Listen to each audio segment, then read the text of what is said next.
it's a wait and bait. That's an interesting idea, but I want to pull it back a bit. We were talking about this, where Weezy, you were the one that said that you need some kind of control mage. And I said, if you want that, you need a damage roamer. And now they have that. They have the Khalid. And the thing is, they're not going up against an assassin now. They're going up against a Fredrin. So the counter here, the CC mid, as in like crowd control mid, it makes sense. Yeah, and having this Joy is definitely going to be a threat, but with that Fredrin is some good security from FNOP, and yeah, right there with you with your Heskill. He should be going for the utility realm. It looks like they were kind of under the same sheet of music as us, right? With the crowd control from Witty, it's just not enough of those setups. A lot of those engagements that they were fighting it out on, it lost because Brusco was the first one to find the major setup play to win over the trade. Yep, I'm 100% with you, gentlemen, and I hope that Liquid ID is, because that's what they need right now, a stopper in mid. Aurora still up there. Vexana, if you really want to get down to it. Vexana. If they put like a Farsa here, what would that feel like? Would that be enough? Would that be okay? For FNOP or TLID? For Liquid. For me, it's a little bit difficult because even the Bruno with the Worldy can cause chaos there. And it's not so easy for you to spot where the diversion's coming from. We've seen half a dozen diversions spotted by the random ice blast by an Aurora. So yeah, I agree. Let's see if Liquid ID will go that route. It's also tough to pick up a Farza on this first pick set because FNOP can always bring in one more counter pick if they want. A lot of answers. I'm still wondering, are we sold on the fact that this Khalid is Roam right here? Or do we maybe see something else picked up for TLID? I think Roam is the right decision, but you could possibly pull out the Gatot here as well. And I mean, it's still kind of be the same situation. I feel like for Fnatic, though, I feel like the same rule applies to them. They could change this up entirely. You have the Luyi, you have the crowd control. You technically could go in for a Mathilda here because you have Fredrin with the setup, the energy eruption, and you also have a lot of crowd control from the Luyi. One thing to note, Mathilda, this is what MPL Indonesia has picked up. For you to fight against a Mathilda, you pick up that Khalid. So this Khalid is also showing to Fnatic on the Philippines that we know that Mathilda is in your arsenal. We have the deterrent for that pick. TLID got to come up with something here. They go for the Vex, they go for the stiff arm, they go for the ability to help out in these objectives. It's something that they had trouble with last time that we saw. Final pick, EXP lane. What about the CC? Against, it shreds down on this Fredrin. It's good against the Fredrin. The only one. Can't survive diversion ambushes. Instead, they go for the favorite, the full That's what? 1 to 3 dashes. Yeah. So far. Right now, final pick here, and they themselves pick up the CC. This is a pretty good pick, but gentlemen, so far we've been calling the draft. We know the differences of ideas coming into game number 2. TLID going up against Fnatic on Philippines. Fnatic on Philippines. Quite, in terms of the win condition, they have Kara, they have the CC as well. But now, thank you very much, gentlemen. But we have to continue with the show. We have to give it over to the casters for game number 2 of this best of 7. Who won the first Thank you very much, panel, for breaking down a game at 2 draft here. Once again, 14 minutes on the clock in game 1.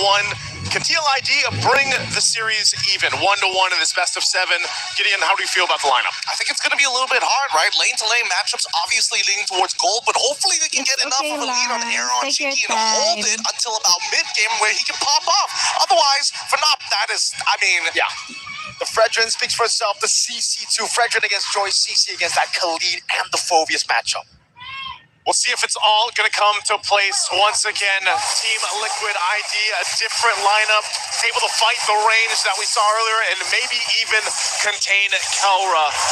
The gold standard on the Bruno once again as they go ahead and face off. But even with this, you know, the Fredrin has popped up a little bit more throughout now the end of the M6 tournament here.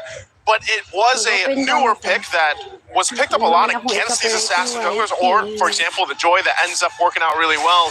So King Kong going back to a familiar and comfort pick, if you will, that the world was used to. Now in mid lane, still trying to check things out here. Super Prince really low. I feel like the world forgot about the 2 years that we had to deal with Fredrin in the Can we jungle. forget?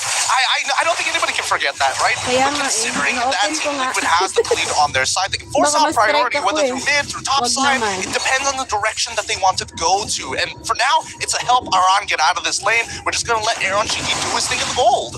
Yeah, I wonder what emblems he actually went for here. If Aran Blue actually went for scope. more agility, Molder's Blessing, perhaps just rotate around the map and help the team get neutral objectives, or if it's more of that brawly style where he wants to go up against Kirk, he wants to win it out. Witty though, on the other hand, this is a comfort pick Maglaro na lang for din him. ako. Witty the Wise Ako pala on yung the minion. lead. We saw this also yesterday, yung flick minion. around King Kong. Wow, that's quick for a Fredrin. Yeah, he showed up real fast. Here's the look at the emblem. So to answer that, Aran does have the Festival of Blood, a little bit of extra movement speed too, but it is also just Fnatic on PH that likes to roam around. Sinong nanalo sa Couple game tenacities. 1? Again, this is a tankier Super Ngayon ako Prince Lord naka-ano Eve that we have seen in the past, but again, now mid lane. Oh, no flicker on Witty. Nakita Yeah, ko reaction na coming down as well. kasi Revitalize. Oh, Witty gonna be caught. Pops in the healing. Kirk gonna be caught in the curse blast. FNOP and TLID are just poking each other. I mean, this is just the kind of predetermined, hey, I demand respect around the river. And I understand why TLID wants to fight, right? At the end of the day, they can give up these neutral objectives, but they cannot afford to take that permanent damage. Whoa! They can jump right into the fight! Oh, in front of pursuit, first blood for Aran. King Kong though picks it up. That's an internal guard. Disengage now. Taunt over 2. That's the kill over Witty. Gonna be caught in the bad spot. No flicker for Witty. Oh, no kill. FNOP don't want to chase. Fabian steals away the purple buff and gets out. Gets out. Going to be able to take that purple buff away, but Fnatic on PH wanted to go in and fight. They will get it. I'm surprised too. Witty was still able to survive that, even without the flicker that he had to burn earlier on, but ultimately still even. Ah, talo Nothing yung too Oni crazy, but the kanina. objective did go over to Hello, Fnatic on Sneaky. PH. Well, actually, I think it might I'm not be as even as we Indonesian, but think I'm it not is, a right? fan of Fabian's level 60, TN. King Kong's level 5. He had a Why? previous 2-level lead So because you're of the a stolen fan buff. of So I think that Oni? Aran was given the call, hey, if you could get a kill, that'd be great. And now Fabian will maintain that 2-level lead throughout this match. Yeah, the fact that Witty actually got out was just so valuable for them. They got the purple buff down below though. It's gonna be a gank. Aaron Shiki, good use of the Death Sonata to get the AoE down on Kelra, and it clears the wave just in time to escape. Up top, Aran's actually winning this match. Kirk popped back again in front of Pursuit. Oh, that was not the empowered skill one. Talk about the discipline, man. I mean, he held on to the vengeance. They're going to take a trip, though. Where's the top side? Watch Fabian fight. electrifying beats, gets him out to safety. Witty rotating as well. Raging Stab, Super Prince flickers out. He forces the flicker as soon as possible. Super Prince in so much trouble, gets hit by the Eternal Guardian as well. Aran picks up the kill in the infernal pursuit. Now Brusco is going to be chased down. Witty rotating again, going in, looking for some damage, but Brusco should be fine. There'll be another trade on the board, and a Steel ID were capitalizing on FNOP's attempts. Now they pull ahead slightly more for Sino si Team Liquid LS? ID. And now Super Prince, that's twice, right? Yo, to Kirk! Vengeance used up by Kirk. Can he get away? Witty will try to jump in. Infernal pursuit. Oh. Kirk, oh! So it's raised by 1v2. Kirk slain by Witty up top. Okay, no pressure, no sweats there. They got the dive off, they got the kill that they were looking for, and still we see that the advantage is held by TLID. This is like a page out of the book we saw in game 1 from FNOP, where the layering of the skills and the timing from TLID is on point so far. Now, can they maintain that? They've gotten themselves a nice, comfortable gold lead, 2K ahead. They're building in now, first items all locked in, but this, Aran again. Oh, for pursuit now, going to be chunked low. Kill pick up the kill. Fabian jumping in the back line. Electrifying beats to run away. Eternal guard not connecting. That's a good yin-yang reaction, or actually now Kelra flicker forward. AOT. He continues moving forward. Kel needs to hold this position as Witty has to slow them down. They find one in Aaron, Cheeky, and Kirk trading, and they want to go for one with the Raging Sandstorm. Wow, this fight between these two teams, nobody is giving up. Resources being thrown left and right.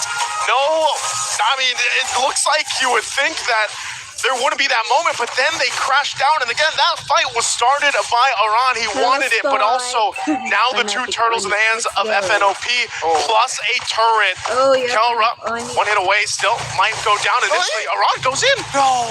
He flickers forward. Yeah, a big flicker burnt, and Kelra is just having fun here in the bottom lane. Kelra with 2 kills is just so scary. I mean, it's scary now, but he doesn't have the Berserker's Fury, right? He's building up to a Malefic gun, which I think he should be getting sometime soon. In the meantime, I think that Fnatic on PH, despite the slight lead going over to Teal ID, the first item power sparks are finally starting to roll in. Yeah, they're catching up with those first items. That's a Thunderbelt now, too. Super Friends just got the glowing wand, so now working on his next. And I'm surprised. Again, where's he going to go with this diversion? Brings in King Kong with him. Malefic gun now picked up for Kelra. They're going to get spotted out, but Fabian might be in trouble. Okay, Fabian, able to retreat, going in. Super Prince flickering back into King Kong. Now it's Catan over. Fabian locked down. Brusco picking up that kill.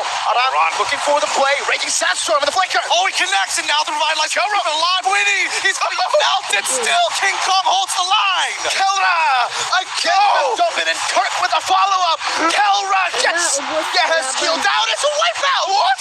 Just like that, 6 minutes, 36 seconds into the game, they achieve a wipeout against Team Liquid ID. That's what we call a pinch. That is a pinch and more, and they're going to get more off of it. Again, you already see the lightning come out, and it looks like they want to play that way even in game 2. And Team Liquid ID, after that shocking wipeout, will have to readjust the game plan moving forward. Last Turtle spawning up. Kirk just holding his own. He knows. He knows. He's a little too strong right now. I don't know how else I could say this, right? Just the war axle. Oh, where's it? Where's it going? To the top side. Doesn't spot him out. I'm pretty sure they saw the river crab get taken there. Uh-oh. Send him up, Witty. They spots him out. Oh. Puts him away. Now it's Brusco with the taunt as well. King Kong there. Reaction. Oh. Shot Witty gets away just barely as he buys enough time for Fabian to recall. How many times has Witty gone away in this game, and he's going to have to continue to do that? Even looking at the items, again, as we split down the roles, as Kelra works on the tier 1 here. Witty's only got a Thunderbelt himself. You can see Starlium Scythe now, too, for Fabian, still working on his next, and Iran, Thunderbelt, too. So even the front line might be in danger because of the fact that this power spike for Kelra specifically. Look at this guy! Look at it. That's just the preview already, and he doesn't even have the Berserker's Fury yet. Oh my goodness, I'm looking at the gold rankings on our little monitors, and he's got a 2K lead of his own, right? Oh my goodness. No, he's not gonna die here, right? They just gotta sacrifice the tier 2. No point to fight now. Kelra is out-poking and out-ranging a Granger. Yeah, you know, at that point, and now that he gets and just works that turret down, King Kong's still looking for a fight. Witty. Kelra with the side. Brusco picks up the kill. Eros, that Sonata does nothing. Kelra, slight tackle forward. He's just showing off at this point. He's just showing off. I mean, what else can you say about it, right? He's getting away with everything. He's sitting there. He's got the super fan behind him. Oh my lord. If I had the super fan behind me too, I'd probably be as confident as Kelra, but right now they're already assaulting the base turret. Aran walking up the Eternal Guard, not connecting. Brusco was able to dodge away from that one. Kelra's just munching on this turret from out of turret range. We're not even hitting 9 minutes here as we move into that 9 minutes. 4 to 10, 7K gold lead. This is a ridiculous amount as Fnatic Onic PH are putting Team Liquid in a slow chokehold and they just can't breathe. No, they can't. The reaction, the balls from Kelra, diversion from Prince. And the diversion is truly a diversion. The mid-wave comes in and Kelra picks it up. Reggie Sandstorm flicker, Kelra! Holding it forward, Iran has to hold the line. He goes down. Brusco cuts them off, a double for Kelra. Again, the diversions will work in favor. Whether they send it forward or not, they make a win. And now working on the mid-turret. They're making this look so easy right now, and this is almost impossible to come back from.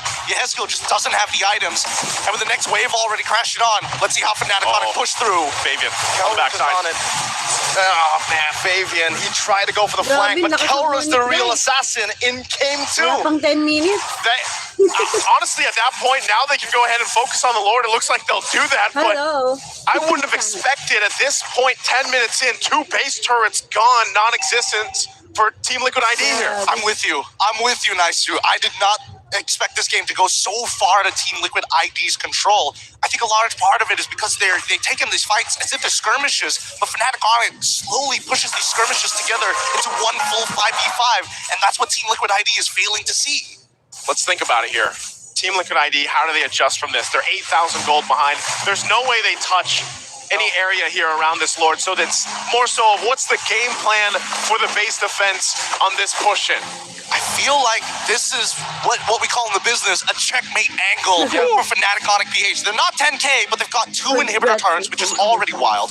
This with the Lord as well. I'm gonna double check the items real quick on our monitor. And yeah, not enough of an item power spike. King Kong knows it, that they've got them in the triangle choke. That's the beast. King Kong is just standing there, getting vision for the team, and now they're looking for another siege. At this point, clearing up the waves. But again, as that Lord does make its way, they are going to work it down, but they just want this bottom turret down if they can fully expose the base. Lord making its way down the mid. And again, without those shields of being part of this defense, that's a big advantage for Fnatic Onic PH because they did the work earlier on. So they all just have to wait for this Lord to push in and then decide, do they end the game? Do they take a turret? How do they approach it? Let's see. Aran getting taunted back up. Oh my, Kelra's just dealing so much damage. I tackle. Kelra got the monster kill. Fabian gonna be caught in the curtain call. Really looking for an angle. Both base turrets taken now. Waiting with a quick sand guard. Now they're going for the back line. Briscoe's buying some time, and Karen doesn't care anymore. He's going straight for the crystal to put it to a 2-0 for Fnatic Onic PH. You thought game 1 was fast. Well, Fnatic Onic PH said we'll make it faster. 11-50.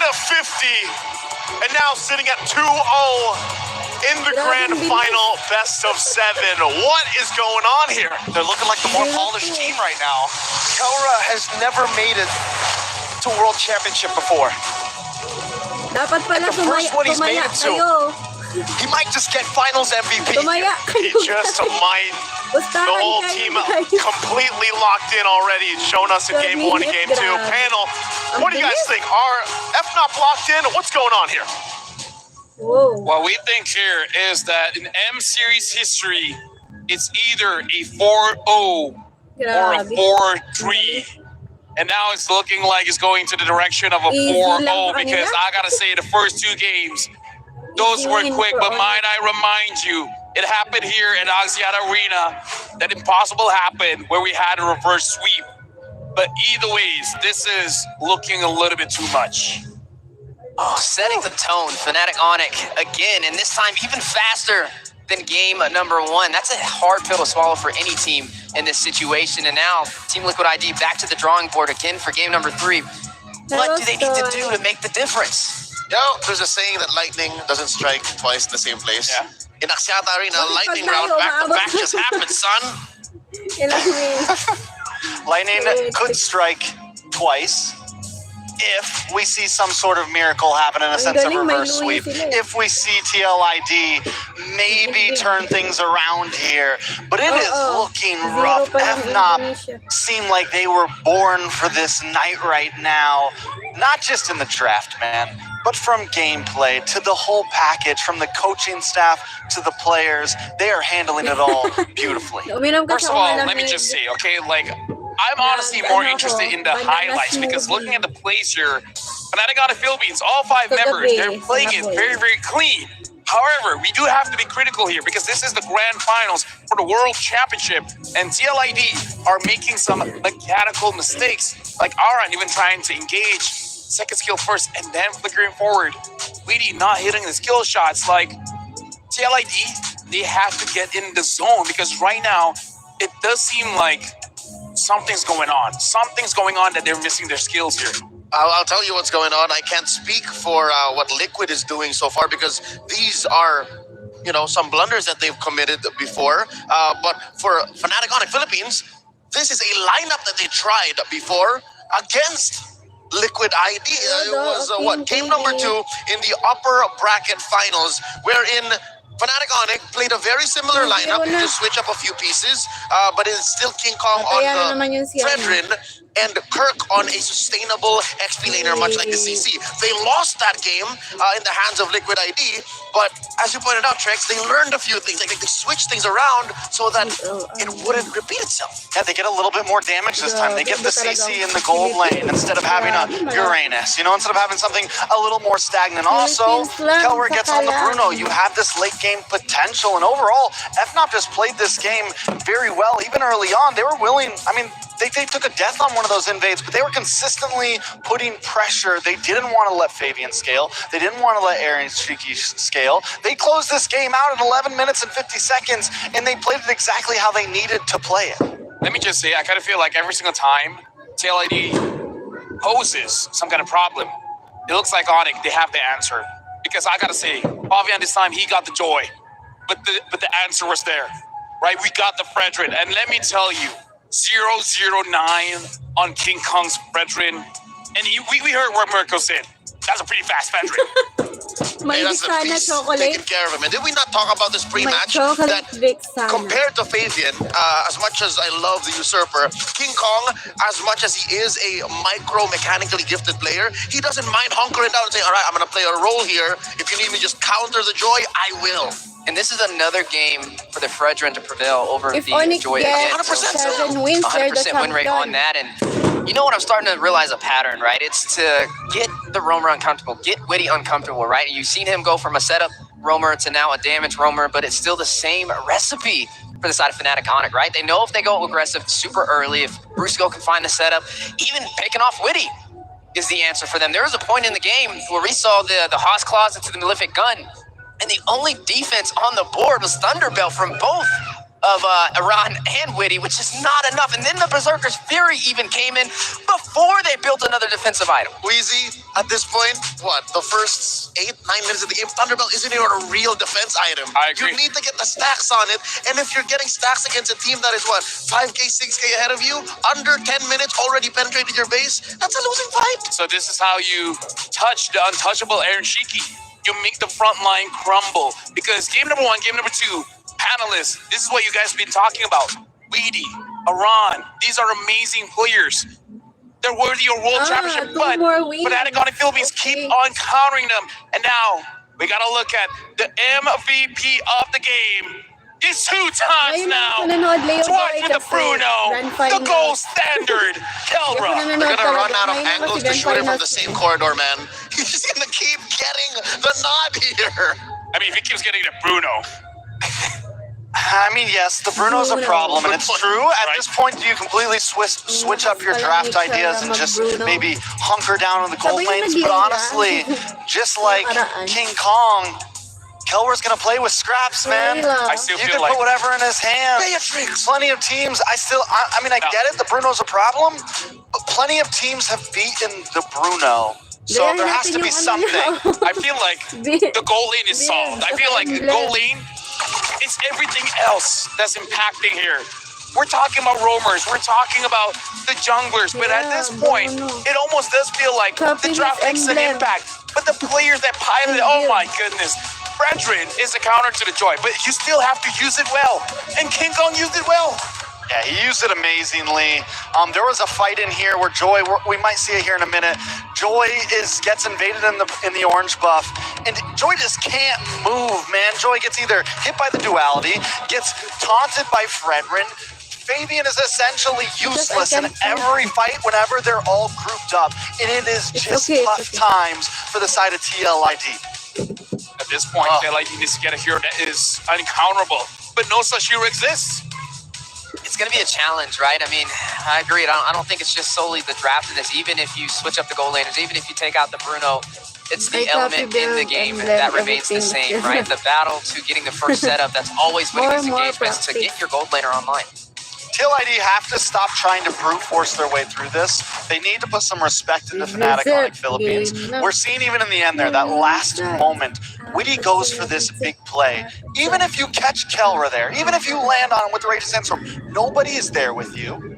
You're not going to be able to kill him. He still will have a flicker after that I catch. open gun, And so either I way, won't you're get about copyright. 7,000 behind in gold. Baka You are not going to be able to makapirate brute tayo force win a fight against Fnatic Onyx Philippines right now. They need to steady it down, slow it down, respect the other team, because Witty's going for some plays right now that he cannot go for in a grand finals matchup. And that's without even acknowledging the mid-duo of Fnatic Onyx Philippines. They play the same hero, Louis Gatot on Brusco and Super Prince.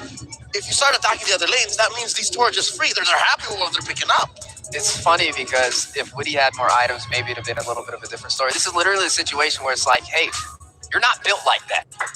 something that I do have to point out, the mid duo coming in from Fnatic on the Philippines, both Brusco as well as Super Friends, they're essentially stopping what the mid duo of TLID wants to do. You want to rotate? Excuse me, sir, but let's have a 2v2 here in lane. Like, no matter what's going on, what they do is stopping. That really enables King Kong to move around the jungle. Like, we've been watching these kind of games where King Kong looks very free, but we have to remember those two people, Brusco as well as Super Friends, they're allowing King Kong, number one, to do what he wants. If he wants to enter the opponent's jungle, go for it. But they also prevent, if Fabian wants to go inside Onyx territory, Brusco as well as Super Friends stops that. These two players, we don't talk about them that much, but they, in my personal opinion, is what making King Kong look absolutely amazing. Now, right now, this is a 2-0. We got to have some different opinions here because panelists, we've been talking a lot, but now I want the opinion of Coach Yep, where he's at courtside with our host. So let's see what Coach Yep has to say for this matchup. Thank you, the panel. Here's Michelle with Rema for our courtside report. Now I'm having the Vice President of Onyx Esports franchise Yep with me, but I still prefer to call you as coach. Is that okay? Yeah, sorry, Coach. I prefer still to call you as coach. Is that okay for you? Okay, so how are you doing here? Lane. Fine. Fine, yeah. Yes, So we'd like to this is introduce MC. to us more about your work as a Vice That's President. final. Because I believe it's much different, like the work as a coach, right? Well, basically, just for this M series, I'm here to help and support Onyx Philippines. Just coming here to support. So what kind of support Rema must be curious about, right? Yeah, we're very curious, what kind of support you give to Fnatic Onyx Philippines. So, Coach, why not mention that you've offered a helping hand to FNOP during the knockouts? So, what kind of support, the ones that you're willing to share with us, that you give to FNOP? Helping them mentally prepared and just for additional strategies, yeah. All right, so backup, right? Yeah, so even if with the title of VP, the little bit of coach is still in there. But help motivate the team. That's why I still call you as the coach. Okay, Yeah. so now on the stage, it's the third time rematch of the Fnatic Onyx versus Team Liquid. Absolutely the most the rematch of any M series here, right? So as a coach, your boys just got 2 games ahead right now. Are you happy about the way they did it? Yes, of course. I'm happy with the result for now, but the series is not yet done, so we don't have to be complacent and just enjoy the game. All right, so right now we're getting chill guy right now. Not too excited. You're up 2-0, but you don't want the boys to get complacent. So since everyone knows your achievements as a coach, maybe you could give for one each. Fnatic Indonesia. They're both. Know that each team has a key to victory. So for Team Liquid and for But Fnatic is Onyx Philippines, could you give us Indonesian your one key to victory for each team? Just be themselves and enjoy the game, They yeah? look like Filipino. Just be the chill guys. I wanna Fine, keep- right? Okay, all right, be themselves and enjoy the game. I feel like Coach Yep is holding back a bit. Well, we understand why, but that makes a lot of sense too. Yeah. Yeah, Coach is you're very right, confident about his boys. So, at the last, any message, any shout out to your boys on the stage and to our Sonics here? Thank you so much, Sonics and Filipinos. All Filipinos that supporting Onyx Philippines. We love you all. Thank you. Thank you, yeah. Thank you, Rema. Okay, now it's a good time to start the game 3. So let's throw it back to the panel. Game 3 na. I feel like Coach Yep's advice is great for Fnatic Onyx Philippines. Be yourself, have fun. Can TLID do? They just be themselves, be fighting all the time. Again, Coach Yep, amazing coach. That's his advice. Trex, what do you feel? Do you feel like TLID can take that advice? Coach T, have fun, but you know what's fun? Winning. Yeah, winning is fun, and they got to step something up here, just point blank. It's TLID. They had a good draft in game 1. There were some misplays in game 2. In game 2, even they're not completely losing in draft. That last one, I don't think the joy into the Fredwin was good, but there's still just mistakes over the map. Yeah, I feel like an element that you have to take is that use your best strategy. And I feel like TLID, that's fighting, but they got to refine it, but they have very little time. However, I do got to say, since they're using the ROG Phone 9 Pro, they can do it. Was it? Yeah, are you okay? I mean, you're really going for some game? It looks great. I'm seeing what else Liquid ID can do, all right? We've stretched the limit of the 77 current hero pool in M6, and I'm looking like what else is left. I'm using the 165 hertz refresh rate screen to go through the currently 126 heroes we have in MLBB, and I'm starting looking at Suyo, that beautiful man. I think if he's left, I'm currently He was left open. Yeah, I'm gonna Suyo kick. So if whoever gets Suyo wins. I mean, I don't know about you. Since you're enjoying yourself, I'm enjoying myself. We need some Hello Panda here where you guys can fuel your energy. Heck, you know what? I got full boxes. I got what do you call it? Cartons. You got cartons. I got cartons of Hello Panda. We got cartons. And now we got Hello Panda, and you guys can too. Heck, I was walking around Axiata Arena, and a lot of people are bringing out their Hello Panda. So shout out to Hello Panda and to all of you guys enjoying this lovely biscuit. You know what I loved about the interview with Coach Yeb? What? I loved the fact that he was asked the question, how does he feel about Fnatic Onic, right? They're up 2-0. And normally you would expect maybe somebody to say, Yep. oh, we've got this. Like, it's in the bag. It's guaranteed. But no, he respects the dynamic from TLID, right? He said, job's not finished, the Mamba mentality. So if that's what you like. What I like is honestly Ferry. When luxury meets gaming with Ferries. First, M6 switch, watch this. Green Ferry, locked in, Green Ferry. That's the Blue Ferry. Penta tracks. All right, there you go. 3 ferries in one desk. Shout out to the Black Ferry Gaiden as well. We have all the ferries here, and one cool thing is that if you have a ferry watch, you can ride their buggy, so you can go to the carnival. So we could have do that, but we're working. I need to get a watch. That's what I got out of that. You know what I need?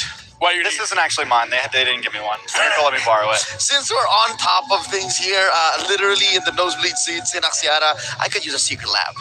Oh yeah, Yeah. dude. Two.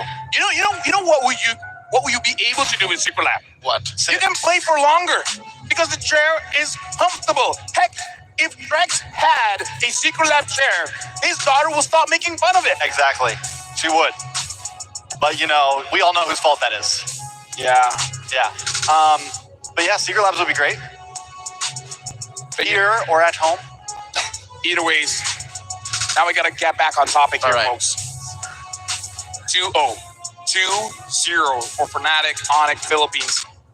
One more win, and they're at match point. While all of this is going on, TLID had time. They had time to readjust. They had time to re-strategize. So far, gentlemen, in my personal opinion, whenever TLID adjusts, it's honestly in their mid lane when it comes to the hero picks. I don't know if that's enough. Because so far, Pavian rotating the same heroes. Aaron Shiki rotating same heroes. Weedy rotating same heroes. We gotta see what else can we rotate around. But now we are talking to Beloyski, the M-chat here. Beloyski, you've met Kelra in MPL Philippines a couple of times. Is there anything you'd like to tell him? Kelra is a good friend of mine. He's always been a humble person. I see him as a kid who's always eager to win. That's why he's now the best goal laner in the world. He truly earns the title. Good luck, Kelra. And it's that same hunger that has kept Kelra relevant and on top of world rankings all throughout, even if he's never won an MPL, even when he took a wild stage. 4-3 And now we're para looking at intense. average KDA. Look at the difference here. First of all, the top 3 is all Fnatic Onic Philippines. Number 4 is Innocent, and number 5 is Aaron Shiki with 13.3. Double digits for that average KDA. Because of the results of the past couple of games and their meeting in the upper bracket finals, Yehezkiel was prior on top of the scale. And now the Ghost of Jakarta cannot step back up. And this is what we have. Still, just barely there, top 5. The untouchable one, Aaron Shiki. But yeah, compared to the 3 from Fnatic, the numbers don't lie. Yeah, and those numbers could honestly continue to go up as we go through this series. If TLID doesn't hit the switch at some point, it's looking like, things might wrap up soon.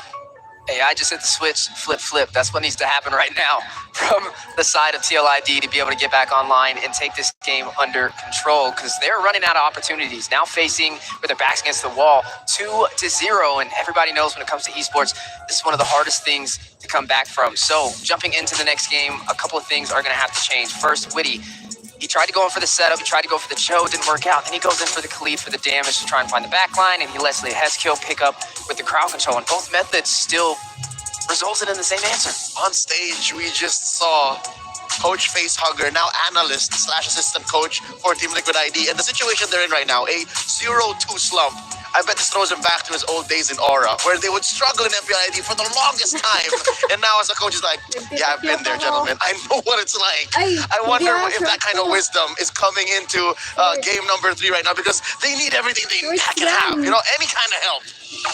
Now we're jumping into the drafting phase of game number 3, where TLID, now or never, they gotta pick up some kind of momentum.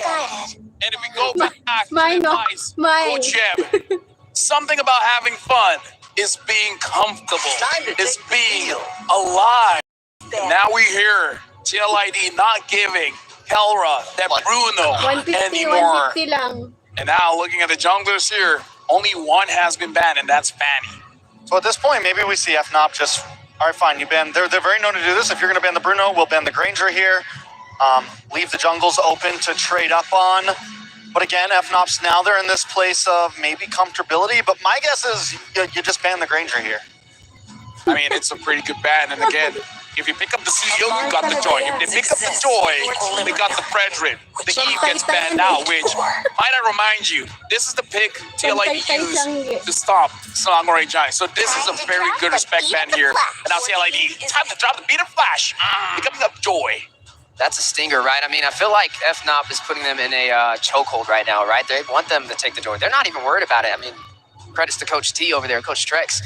The Fredrin is still on the board, and we know it's 100% win rate. But that alone is not the problem here. You can still put the Suyo on King Kong. And Granger as well. Yeah, Granger. Yeah, exactly. And win the rest of the lineup. If I'm banning Bruno, I'm thinking we definitely see the Granger pick up here, right? It's like, why even? Because now you give over Granger. And then what do you have in response to Kelra? The Moskov. But Moskov, yeah. against Kelra on the Granger. Now Wait. FNOP, sorry, so FNOP decides to switch it up. Fine, we're gonna have some fun this game. They're taking risk here. Well, there's no need to rush the Suyo. They do open up the Granger still. Definitely a risk because you're outranged. But something tells me Fnatic, like, they won the first 2 games with a very similar lineup. They're going, all right, maybe this time we dive. I mean, I don't know. Person for me, when you hear footsteps, you think of horses, not zebras, where sometimes the simplest thing is the right solution. It looks like Fnatic on Philippines, they're showing a curve here, which is very interesting. We've seen Fnatic pull this kind of trick against their series. They could have won clean, and decided to go, let's play the Yuzhong. Yeah, that's why, I'm like, I don't know about this. I think at this point, I don't know. It feels a little weird seeing the hair at the front. I'm not saying it's bad. I'm not saying it's weird at all. But yeah, I think Fredrin here would be solid. It's definitely what I think I would see them pick. But again, they're in that point I was talking about, where sometimes if FNOP starts drafting a little strange, this is a chance for TLID to capitalize. So let me just say this. The reason why I feel like it's strange, because it feels like a trap. Right? Do we not get this kind of vibe? It's like they're letting go of that Granger. It feels like they have a strat specifically for this Granger. So that's why I feel like this is sus. They're letting go of this. What are they planning? What's the strategy here? What kind of trap is TLID going to fall into? Yeah, and then they go for the Suyo instead of the Fredrin as well. So I'm right there with you. I think they are having a strategy that we have yet to see so far in the Oxiata arena. But when it comes to TLID, Aran, he's got a comfort pick. He's rocking that Hilda. Yep, he himself pushed the Hilda agenda all throughout MPL ID, and now the world is reeling in the wake of this XP lane dominator. Going into bans, you still have mid laners. Instead, they ban a specialty hero for Widdy, the chip. At this point, I'm liking TLID's draft. Their draft is clean. They were given a lot of prio, a lot of great picks.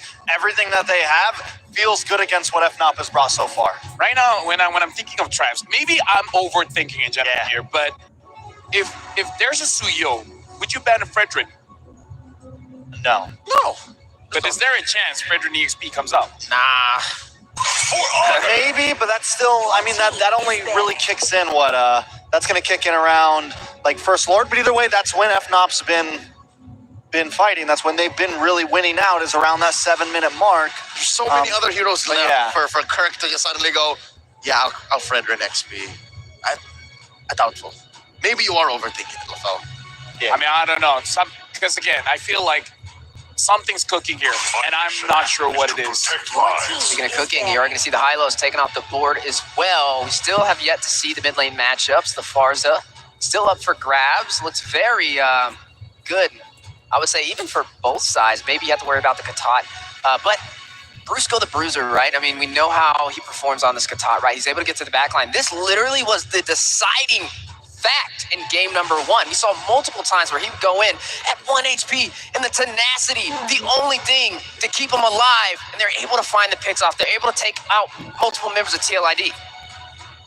So what are we looking at here? Final ban coming in from TLID is going to be the Khalid. Target down onto Brusco. Target down onto that Roam. Maybe a Kirk pick. Edith still open for the side of FNOP. Which means the Valentina Edith dynamic is still there. If ever Fnatic Onic do pick up the Edith, but I don't think they're going to pick it here. They'll pick the mid laner here and then keep that XP laner pick for Kirk. That's what I'm guessing. So what do we think they pick up for mid here? Maybe they take, I mean, Valentina doesn't look amazing here. They could go for the Farz, I guess, but Joy's going to run down on that. You got the Death Sonata. You have a lot for Farza. But again, it is Super Friends, probably one of the best positioners in the game right now. It's tough. Even the Aurora is still available for grabs. FNOP could definitely take that, especially having that Hilda is going to rush in. I mean, having the crowd control would be very effective. But wait a minute! Sicilian locked in for FNOP. Mad range from Fnatic Onic Philippines. What does TLID do? Currently, they only have one person who can get into the backline here, and that's Fabian's Joy. Do they have room in the draft to kind of pivot there? I mean, we've seen this exact pivot before. We've seen Joy go, mid? Be the answer, and then they pick up Alpha or something like that. I don't think the Ghost plays like that, son. Hey, man, I'm just saying. You're right. He's a artillery backline. I don't know if that's in his kit. It's true. You can fight range with range, though. You could go in for the Navaria. I mean, up against this composition, you can play from afar. I don't think you have to work. Navaria's cooking. That's a double poke. And it's still good poke. The Farsa, again, great range artillery mage, and the Carmilla, which I think is I've heard, from many fans of MPLID that it's like a comfort pick for Weedy. I wonder how useful it'll be here in this game. It's the we don't know what to pick, but we're gonna go for this. It's the whatever. I don't want to say it like that. I mean, I would not exactly not know what to pick, but it is the okay. A lot of things could work here. What do you want right now, Widdy? This is something that you can possibly come back with, because the Curse of Blood is very deceptive, right? When you hit that big burst of damage, you can't really calculate for that. So maybe this is their Hail Mary. Yeah, it's going to be challenging, though, because now they're lacking in the crowd control department. It's going to be more on being the aggressor in these situations, and we know just how well Fnatic Onic is with the aggression. We even had a lot of segments when it was aggression versus endurance, and they were the aggressor in that struggle. And now the final pick will be the CC to match the mobility of Aran on his signature Hilda. Right now, TLID looking at the draft. This is one of their best drafts so far when it comes to comfort. But is it enough? We're throwing it over to the casters. Two devastating games already for Team Liquid ID, and now 2 games MVP performances for Kelra. This time doesn't get the Bruno. Can we see an adjustment here? Is this enough to bring a match win for Team Liquid ID? It's going to be a hard journey this time. I mean, their draft, yes, as LaFell has mentioned, maybe turn it around with that Curse of Blood, but it feels more like a deny rather than an accelerant. I like the adjustment, right? I really like the adjustment for TLID. I feel like this is a very comfort draft for them, and it's now or never. It's 2-0 already. It's 2-0 already, and if FNOP gets this one, they're going to be facing a championship point ahead of them in this best-of-7 grand final. Team Liquid ID, the draft is unique. We've seen the picks before, and this Carmilla in the hands of Winnie will have to go ahead and pull something out that we haven't seen just yet. The Curse of Blood can work great in this. Not only that, but also we have to point out the fact that this is a lineup that should extend the team fights in their favor. 2 revitalizes for them, 1 from Witty and 1 from Aran, to go that way. And also taking a look at the emblems here, breaking it down, Gideon. Looking at the emblems, you're seeing a lot of poke, right? 3 impure mages coming all across the board. Oh, Aran, you're in so much trouble. Vitalizer already set. Queen Claws brings him back. Kirk rotating over. Fabian recovering that position for the team. Aran gets away. I don't think he's going to be able to recover from that just yet, especially when the CC is on the opposite end. And now, even in the middle lane, they're still contesting for it. Brusco making sure that he can sustain against Witty and Yehezkiel at the same time. And this is what I'm talking about, right?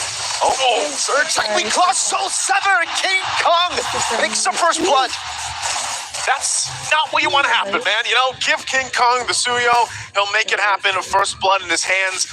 And that's the thing. The team is going to go ahead and play around those points. If they know that some of the resources are down from that early skirmish earlier on, they'll still capitalize it. And every single time the Suyo is picked up, I don't know. I actually don't know the perfect statistic on how many first bloods that hero actually has, just because how much damage he has in the early game with his Soul Sever. Does, but Kirk right now is winning this 1v1 pretty hard so far, and Aran forced to actually go for the recall. But generally, how I'm seeing this is that TLID need to make sure that they have a tight game, right? Any little mistake that they've made, we've seen Fnatic Onic PH really blow that over and turn it into a full-on snowball. Yeah. Let's think about this. This time around, Kelra's not going to have the Bruno. He's got the Harith, a signature pick of his. Hold on, hold that thought for a second. The fight with the turtle, though, Fabian. The retribution, though, going to be caught in the curtain call, and also the Sanguine Claws. Witty pops into Revitalize. Kirk coming in as well. Kirk into the back, he dives. And now he wants to continue on. Oh, the Vengeance, not enough. Takes down, but at least Fabian is able to find a kill for himself, right? These small moments to pick up these kills, to find that initial gold is going to be great, but this Sanguine Claw is showing up to be quite a bit of a problem for TLID. And again, Super Prince is on a hero that is very late game centric. You want to go ahead and build up those stacks on the bad impact, and then eventually you're just popping off damage from range. But going back to it, you know, for Kelra, this Harith works a little bit different. Wow, already Yehezkiel forced to go ahead and just wings on out of there. But he's going to be fine. Already early damage potential showing. I really hope he doesn't disrespect it. So far, Kirk has been playing a strong game, and Aran does have a bit of a level lead so far, but at the same time, right, we're noticing that it's just about pushing these waves, making sure you have priority, making that very first move. It's just the capitalization has been a little weak. Good trades. Oh, up top, Kirk picked off Fabian. Able to utilize Aran's aggression. Now it's Witty who gets traded on the map. Super Friends with the claw, and King Kong with the kill. Okay, at least it's pretty good. They're trading up, right? We give Witty, we take Kirk. It works out at the end. And not only that, but this is Fabian, the best start that he's had so far in the series. It is going to be on this Joy. Could hyper scale up pretty well. Aaron Shiki will burn the flicker, so Kelra goes and gets that resource out with the Zaman Force. But Fabian also, going back to it, picks up the Starlium Scythe now. And with the early kill that he has, he actually is able to provide quite a bit of damage, still running that Temporal Rain on the Joy here. They have to really take their time with this, right? A lot of the motions on the map are pretty readable, but from Fnatic Onic PH, it's about making sure this mid is clear, and at least Aaron Shiki is going for the double waves, and I feel that in the past couple of games, as much as Aaron Shiki was able to pick up those double waves, Fnatic Onic capitalized a lot more on Yehezkiel and his positioning, which is something we need to keep in mind, right? If we see Feathered Airstrike, we're expecting GOA to come out pretty fast. Now the turtle's up, they're gonna fight for the space already. Yehezkiel gets taunted. That's a lot of damage. Bad impact. Oh, Yehezkiel forced to flicker out to safety. Meanwhile, Aran getting killed by the Yo-Yo. Witty forced to use the Revitalize just for the burst, just for the poke of Super Prince. Feather Airstrike is going to come out very fast. Fabian's going to try. Electrifying Beats, he's already gone in. Curse Blood! And that's going to be Brusco taking very low, still able to survive. Brusco in the midst of it all! Getting the kill back, Fabian, claiming the turtle. AOG! No! That's the kill for Fabian jumping back in. Cobras down. Flame. They didn't find it back. They didn't get the trade that they were looking for. And finally, Team Liquid has some momentum in the game, and King Kong is able to walk away from another electrifying beats. At least they're able to breathe for now, but one of the better starts we've seen from TLID. Yeah, not only that, but all that going again to Fabian here. On the Joy, 5-0 now, gets the triple. Not only that, but also got the turtle. Uh-oh, King Kong might get spotted out. Oh, no, we don't want to watch Murray. Oh, King Kong survives the outplay from King Kong. Kirk gets the shutdown. Fabian got taken out under the turret. He's alive. That's shutdown right there. How did it happen? How? Fabian, I mean, he's 5-1 now. Broken record at this point of time, but here comes the rest of the team. It's now they're going for a bit of a lane swap. Kelra dealing with a run underneath the turret with the Zaman voice. She's not even worried about it. Doesn't care about it. Oh, Kelra jumping back and forth. Aran over the bush again. Sanguine Claws catches him. Oh, the airstrike into the back. Aran will be slain by the bat impact. The timing on the Unbreakable to get the taunt outside of the circular from the feathered airstrike was perfect timing. Outside of the circular. I love that. I'm going to steal like that? I like that a lot, as a matter of fact. But at the same time, it's 5-5. They've evened out that lead. Man, that was such a huge shutdown. The gold now looking real good, but there's permanent damage on the map. Top side missing up and one inhibitor. Not one inhibitor, a tier 1, but even the bottom side has been traded too. At the same time, King Kong's still level down on Fabian. He's a level down, and they're finding these small wins across the map. And Team Liquid ID is going to have to get in a position to go ahead and capitalize on some of the leads they have. Like you just mentioned, the lead in levels, even for Aaron Shiki, he is a level 10 right now. He's only got the Hunter Strike, still building in. Meanwhile, Kelra, Starlium Scythe still working on the second item, but now the last turtle for the game is started up by TLID. Let's see if they can get the 3 for 3 here. They're all going to focus onto Aran. Sanguine Claw, Aran very low for the airstrike to zone him away. Fabian wins out the retreat battle. King Kong taken out by Fabian as the curtain call comes down, but FNOP will just disengage. Yep, they're just pulling back. We don't need any more than this. Let's not overextend, and let's just breathe for a moment. With King Kong already down, Fabian has guaranteed his level lead against his opponents, but Aaron Shiki is the main win condition. He needs to poke out his opponents, and once Fnatic on it get desperate, that's when Witty needs to find that counter engage. Briscoe taking a lot of shots here. Super Prince in that bush. Aaron Shiki now with the Rhapsody as well. Aaron able to escape. Kelra with the chase. And now gets caught by Aran. Power Wilderness. And for the airstrike, Kelra still able to dodge away for so long. 2 for 1 so far, but it's still revitalized. Comes up through Electrified Beats. Does now take him out. Finally, Fabian is able to put him down as Aran is next to fall with the help of Kirk King Kong. Are you going to do it? Yes, he will. Underneath the turret. They dive. A double for Kirk. The timing from the Super Fam comes through again in a fight that you thought was all for TLID, but it wasn't. And now, again, the pendulum swinging in Game 3. They focus on the base the mid turret, tier 1. On the turret going in for the airstrike. And Kirk shall be shut down by Aaron Shiki. That's 280 gold into the pockets of TLID.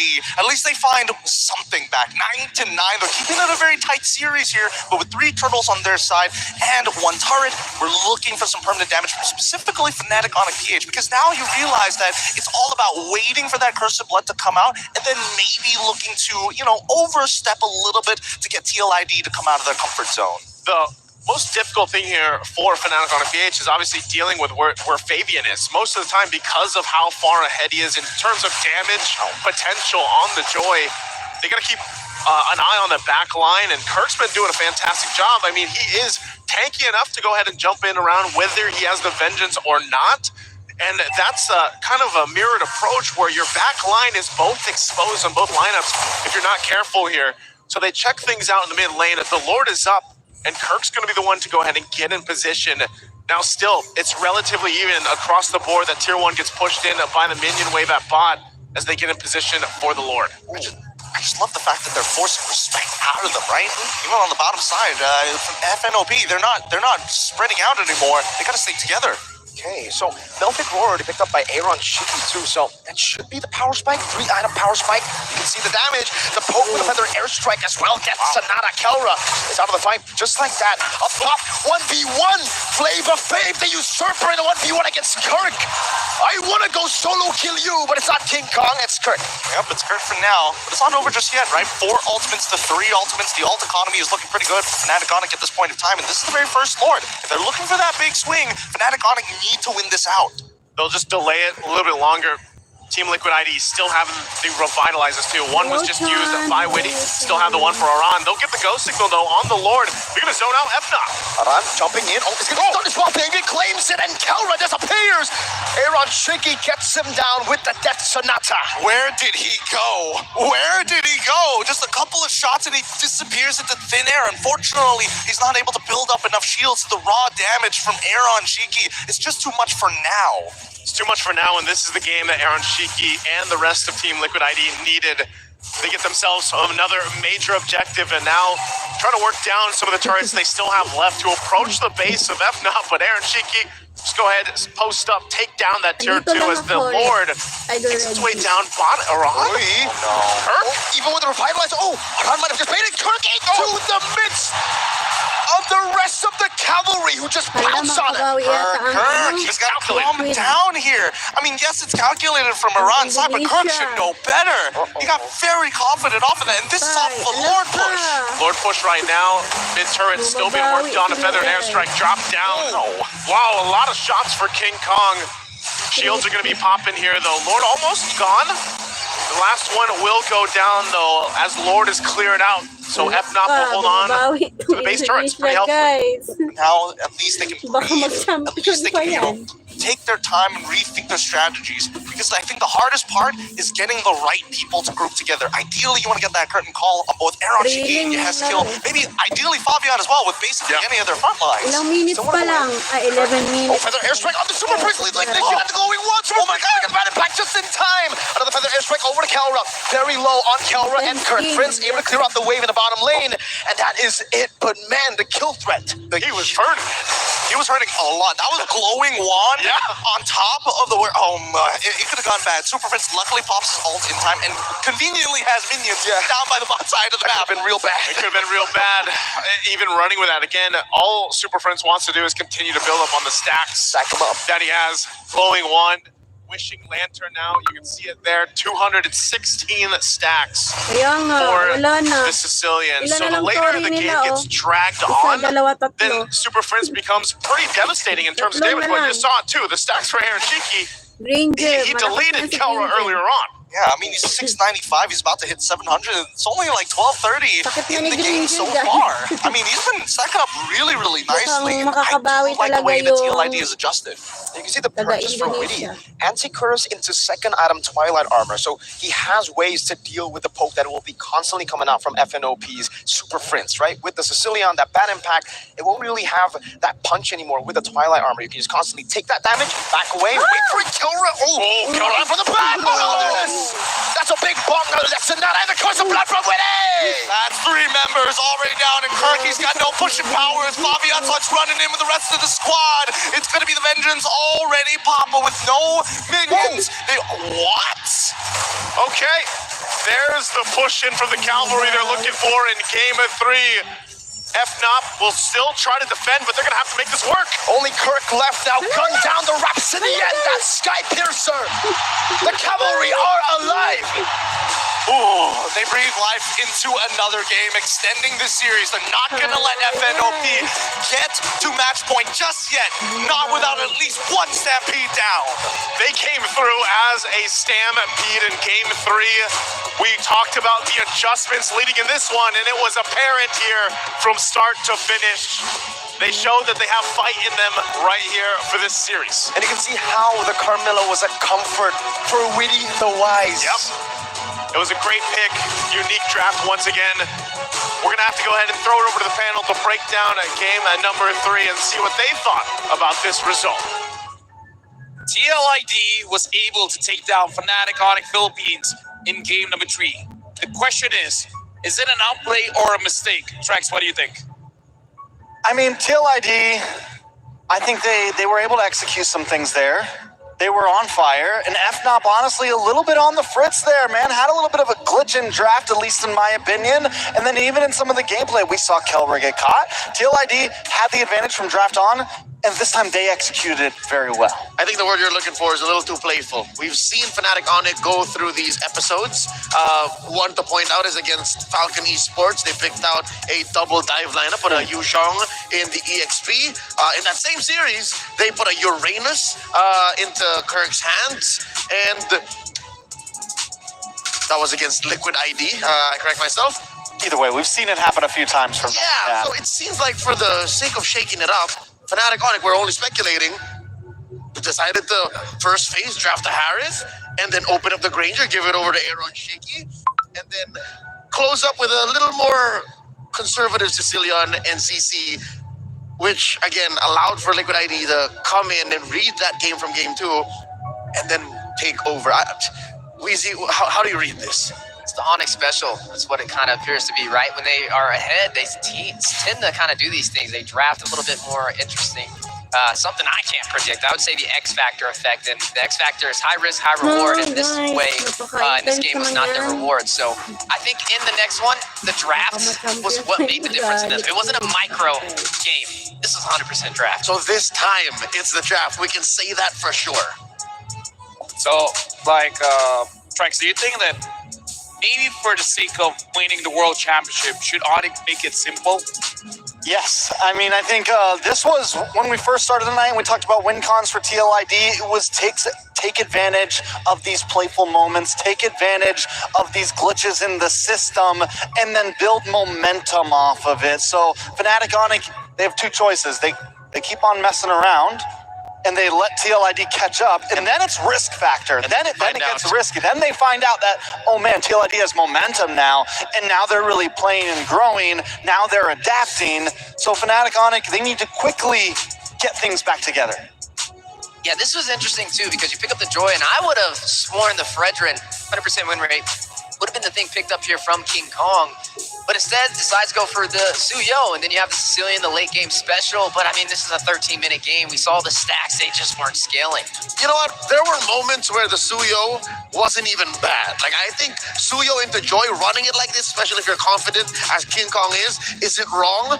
I think where it really fell off was how Kirk was just holding down the fort, even when he didn't have to, for the sake of that Sicilian, to try and buy time and space on the map so that the rest of them can approach that power spike. Even at Harry, there was a moment where in the bottom lane, Harry was just dancing around Aran and pushing that bottom lane tier 1, but what after that? Where do we go from there? I don't think Super Prince wanted to be in these situations this early on, because we saw his stacks early, right? And they're not very high for like a 12-minute game time.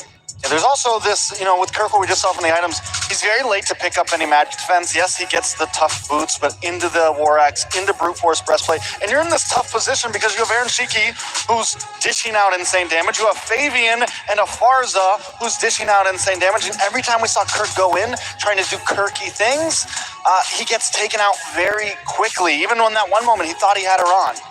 Yeah, and speaking of Aran, I mean, he's running that Hilda special, right? You've seen him dominate in TLID, with TLID in season 14 of MPL, and you see the domination here again over Kirk, who was just caught out of position so many times. I mean, look at the difference in damage between Aaron Shiki and Kelra. Kelra did just as much as Brusco. And that's not very much. If anything, Brusco dealt more. You look at that number. Talking about Kelra here, he is a short to mid-range mage. He likes to play in the paint. And when you're in the paint, Weedy picked the right hero. If you're going to run straight at the Team Liquid ID, Weedy just puts up the Curse of Blood, and you suddenly have to find another angle. Aran is just right around the corner to punish you. I think Fnatic Onyx really has to tighten up the screws and fix this game 4 draft. Like, that's just the main answer here. That's how they drop this game. Yeah, when we're at this peak of, when we're at the grand finals, and I think many grand finals before this, so many things comes out to 1 or 2 picks in a draft. So many things comes down to these coaches and what they give their teams.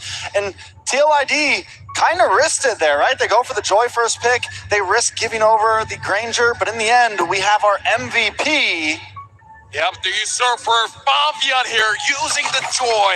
When he has the space to do it, oh my god, he will take the chance and he will do it. Honestly, looking at the lineup here, there's a lot of opportunities for TLID to make sure that Fabian really shows up with the joy. And I feel like that's the secret recipe here, where they have Iran as well as Weedy, where Weedy was taking a lot of shots. But once Weedy has that Twilight armor, he's able to tank up, he's able to wait for the right opportunity to use that Cursed Blood. There's a lot of distractions, and then Fabian just goes through the cracks. Yeah, and there wasn't really too much punish on the Joy pickup, right? I mean, it looked like the side of Fnatic Onyx, they're trying a little bit of an experimental draft, trying to find another way around it without having to go with a traditional counter-engaged Fredrin or a Belleric to go up against it, and it just doesn't work out. I feel like at this point in M6, you have to go for the harder counter. Yeah, so taking a look at some of these highlights, Fabian, clean game in the beginning. Even playing a little bit risky in this first fight, maybe he decides to come back in, but he knows his team's there, picks up the extra kill, and we get to a point where Fabian just starts to scale out of control. He's second item, he goes from Starling Scythe straight into Holy Crystal, and that's when we know, I think, there was a point where he died, and I'm looking at Leon and he's 7-2, and I'm like, at this point, even if he dies 3 more times, he's still going to be able to 1v1 just about anyone on the map. Yep, just second in the gold rankings towards Aaron Shiki. He's farming heroes. Homie had 9 kills, and he could have had 10. He could have had 10. He almost got the solo kill onto King Kong, but that's when that whole little instant replay situation happened. But just the same, you know that Fabian will not let you forget that almost happened. He still performed way better after. Yeah, dropping the beat of the flash on Fnatic Onyx with that flashy pickup of the Joy, the deciding factor to help TLID push on forward and still remain in this series, not facing a 3-0 deficit, but a 2-1. Yeah, so right now it's definitely not going to be a clean sweep. So far, again, we've seen either 4 O's, 4 trees. This time, we got to see. If we're following the trend, it does seem like we're going to go all 7 games. But do you guys feel it will even go that far? So are you saying there's just no other way? Like because there's no other way. 1, 2, 3, 4, 5 is either 4-0 or 4-3. Personally, I don't think it will go 7 games. That's exactly, because it's so clear what happened here with Fnatic Onyx. They were in a dominant position 1 and 2. They switch it up a little too much, if you ask me, in game number 3. I think if they don't fix it up here in game number 4, then maybe we do follow the pattern. We go all the way. Only if.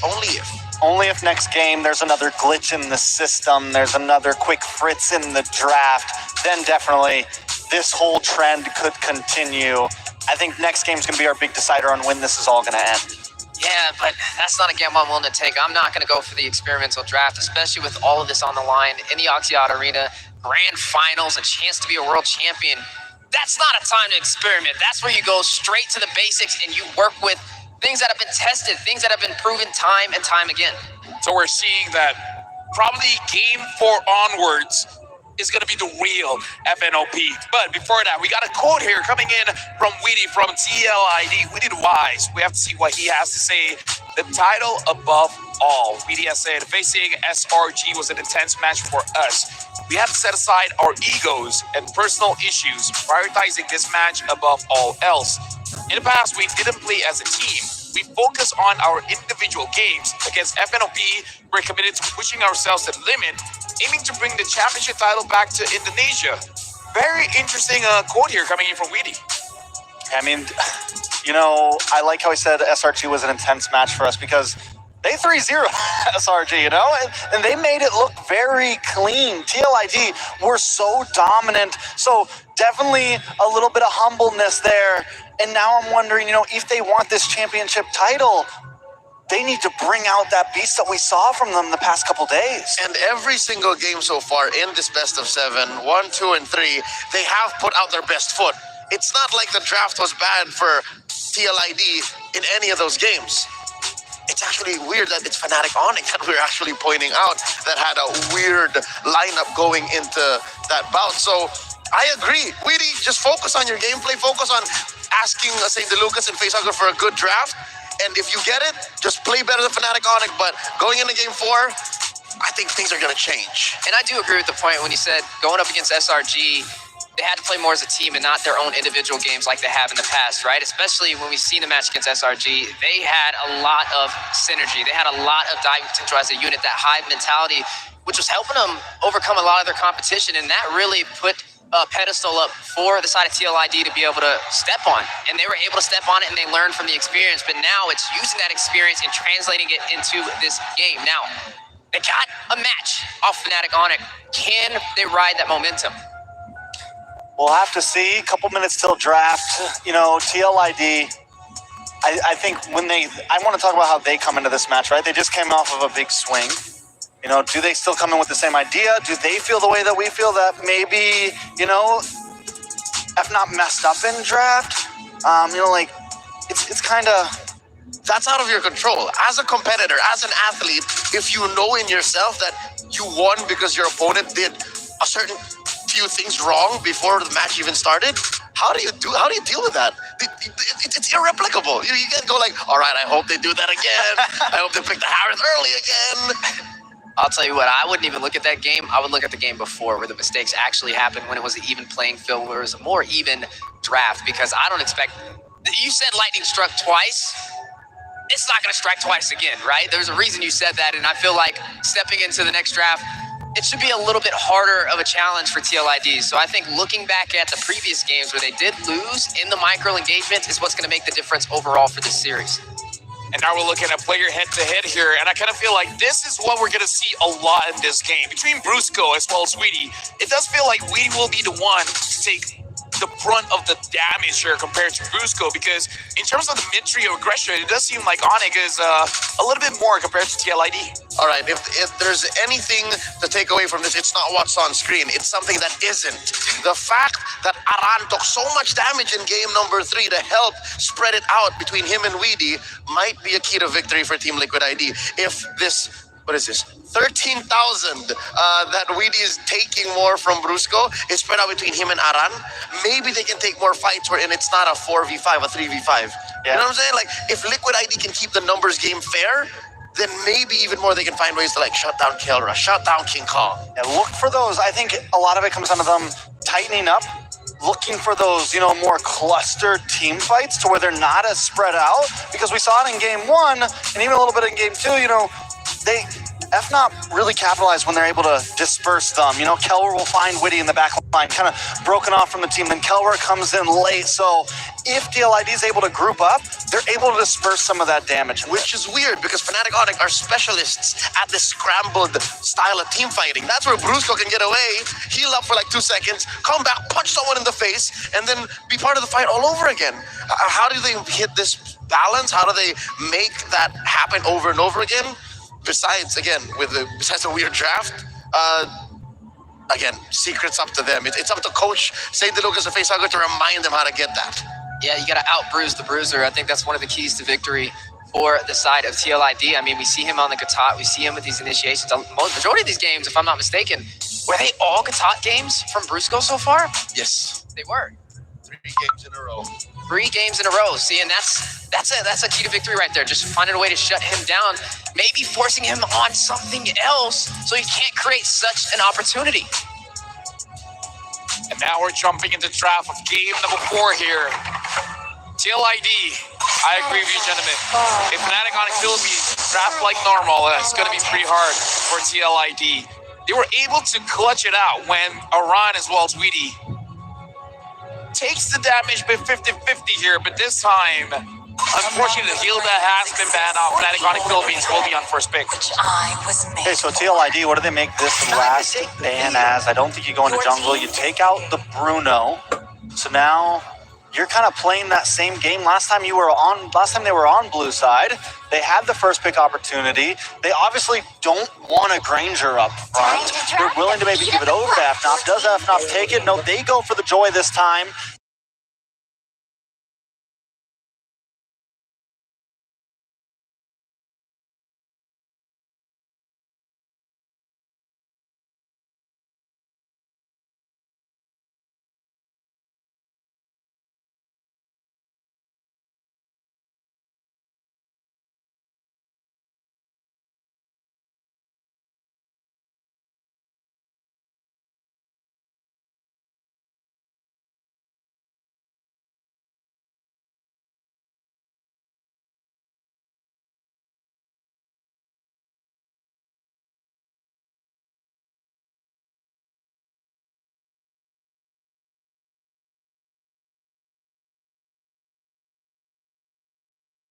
be the case here.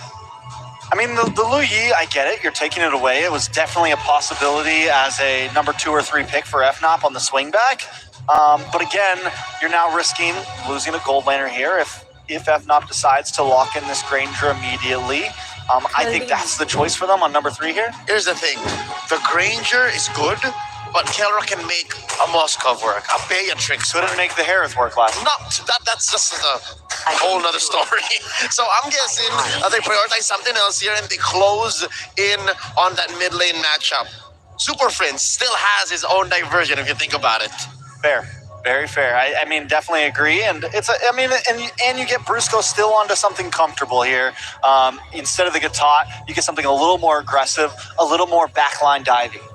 Yeah, and this should open up the Granger for the side of TLID to have the presence in the gold lane, especially with that Bruno being taken off the board. Now the Valentina has been grabbed up from FNOP. It's the first Valentina we've seen this entire series, and with that Valentina, you're going to have that diversion play, which means both teams will be able to teleport across the map and catch each other off guard. Oh, and the chip for the shortcuts. Now it's a party. Oh, yeah. So right now, TLID, they're definitely playing a little bit more macro here. They got both the Louis as well as the Chip, so a lot of movements around the map. Now all they really need is suitable heroes to actually go through the teleports. They are folding the map in half twice. They can send out the Chip, not even with the diversion intact, like he can just scout out, come back via the Y walk, and suddenly there's so much that Liquid ID can do on the map. They just need the right pieces. Still do not have the solid peel we're looking for, and still no gold laners in both teams' hands. They're both taking him out though. 1-1 out, and Harith out. Granger still at large, Beatrix still out there, Moskov as well. So TLID, after all the bans, they have first dibs. Yeah, I think depending on how many more gold laners get banned out here, TLID gets that first pick snapback here on second phase. So FNOP might want to be careful on how deep they go into this gold lane and what they leave open for themselves here. Yeah, it's going to be interesting to see which way this plays out. I'm honestly a little surprised about the chip. You already had the element of surprise with the Lu Yi, and I don't even think that FNOP would have even banned that out. Maybe it was to stop them from getting the chip themselves. Could have been a possible answer. But nonetheless, they have great crowd control with the Lu Yi. They have the great element of surprise as well. I think the gold laners, I feel like whether you get the Granger, whether you get the Moskov, it's really going to just boil down to the micro on who can scale a little bit better as you go through the game. What I really want to see is what is going to go into the XP lane for TLID. Do you get something to kind of deny Kirk? We saw Kirk struggling in the last match. What? So, all right. Again, Granger probably gets picked up here by TLID. They go for the Claude. Where are these teams going? There's nothing really tanky on the side of FNOP. I mean, of course, there's going to be. Claude, though, I mean, it's quick movement, it's quick pace. You have Lu Yi, you have Chip, you have Claude. Does an old favorite like Arlott come through? You still need an answer to those dudes coming through the portal, right? TLID needs some kind of tank here because Chip ain't that tanky anymore, and you can't let your CEO die all that early. It's going to be challenging. Looking at the options on the board, still the high-lows still available for both sides. We are going to see the Eden pick up alongside the Beatrix. So gold lane matchup will be the Beatrix up against the Claude. How are we feeling about it? I mean, you get the Kirk special, you feel comfortable. You got the Brusco Bruiser special, and as we've said, Kelra's gonna feel good on just about anything. And this isn't even an out-of-meta pick here. This is a Beatrix. It's been a solid pick throughout all of M6. Solid A+ pick here. One more for TLID, the XP laner. What does Aran get here? Hylos is open. Do you do that? Do you go through the shortcut and then just drop the That's Phobius available too. They're gonna go for the Fredrin, the answer to the joy, but where's it going? It has to be XP. They're pulling a team spirit. So it's that trap you were talking about, but a game late and the other team. I mean, because we've seen it before, so it's not all that crazy. But now, we'll see how TLID uses this draft against Fnatic on the Philippines, which arguably they got all the favorites on each hand. And with that, we're throwing it over to the casters. Very interesting draft. We already know what party it's about to be here for this one from TLID. But interesting. I mean, even with that Fredrin last pick, what do you guys feel like? I don't know. I feel like the Fredrin, I guess it's a little interesting, right? You're still able, you have multiple ways to lock down and try and keep Joy in place. I guess that's what they wanted from the beginning. Hey, it looks as zany, as goofy as a Hilda XP when I saw it first at MPL ID. And Aran was the guy who tried it first. He was the guy who brought that pick. So, Fredrin XP, Aran, I trust you. We'll see if that trust is in the right place, because one thing's for sure, TLID is one of the few teams that brings out so many unique combinations of heroes and picks, and they do it for game number 4 here. To even out the series, we'll see if it's enough, but also on the flip side, the other side here, for Fnatic Onyx Philippines, they're more so, leaning on some comfort for this, and Brusco, like I said, on the Khalid, has had great performances, and you take away the Louis Yi from Super Prince as he gets whittled down already. Oh, Brusco's could be in trouble. He's going to go ahead and Cyclone out of there. But at least now you have the Valentina for Super Prince, so he could actually take Yehezkiel's ults too. But he's playing a very tight game here. No flicker, as expected, but unless... That's not good. Revitalize from Aran will not save him. Super Prince still, despite getting bullied early, claims first blood. Interesting motions across the map here. I wasn't hoping that was going to happen, but at the very least, it's good for Fnatic Onyx PH, right? They find one for themselves, and at this point, it's about brawling, getting all those battle spells out of them as soon as possible. Yeah, they have to go ahead and play against this. Kirk taking a couple shots from Aran. Again, an XP Fredrin is not something you see too often. So this will be interesting to see how he plays it, because also he's running the Revitalize alongside Witty. And we know that with this kind of lineup, with these kind of heroes from Team Liquid ID, Brusco again? Surge? Sever Fabian. No, he just used the Queller. He took him down. 1-1. Yep, so far Yehezkiel's been doing a very good job making sure this duality is able to proc just in time, making it difficult for Brusco to kind of take that space, right? Every single time he tries to forcefully push out those waves, he's going to have to pay the tax. And this is why having that Louis Yi is so valuable on these lineups, because it's just, you're able to get, even if it's just the reactions that you're using and not the diversion, so to speak, it's a big threat. But the fight for this turtle's already going to break out here. Okay, Aran almost fully stacked, goes in, but King Kong's there, brings a sweat. King Kong wins the retreat battle. No Revitalize for them to play with. Even when Aran places it down, Brusco, Raging Sandstorm, Witty doesn't escape from the primal wrath of Kirk. Why would they take such a big risk on this? They didn't even hit their level 4s on time, right? I think that Aran, yes, at the very least, you are somewhat strong, but you don't have your first items as well. No Thunderbelt, really, and you're going to get bursted down by a majority of these heroes until later on into the game. But let's not forget, Witty is not level 4. Even Yehezkiel wasn't level 4. I just don't see the angle. And that's why FNOP punished them when they had that angle available to them too. Witty's still not level 4. Will take quite a bit of poke damage down. He's going to back off here, but this is, again, a sign. And we see King Kong do this all the time when he picks up the Joy. He loves to jungle this quick around the map, and he's already got a gap between him and Fabian. Oh, yeah. It's really tough, Witty. Shortcut Kirk, instant flicker out. Wow. Fabian will take it so that he can go to the XP crab. Yep, real fast on. He wants to catch up as much as possible here, but great reaction time coming here from Kirk, right? At least he was able to move out of the way and not give a free kill over, because so far, hold on. Revitalize from Witty. King Kong damage, a bit too much to handle. Electrified beats onto Yehezkiel. Reaction, King Kong very low, still able to escape. And man, up top, it's a blazing duet from Aaron. Still no damage though. Kelra walking up. Diversion. Outplayed! Talk about an IMU of a lifetime to find the solo onto Yehezkiel. Nowhere safe. IMU is what they said. And Yehezkiel gone. Now a lot of the pressure there on the top side, and you would think, with the lineup Team Liquid ID has, they're the ones playing around, keeping the head on the swivel from Fnatic Onyx PH with the macro utility that this lineup brings.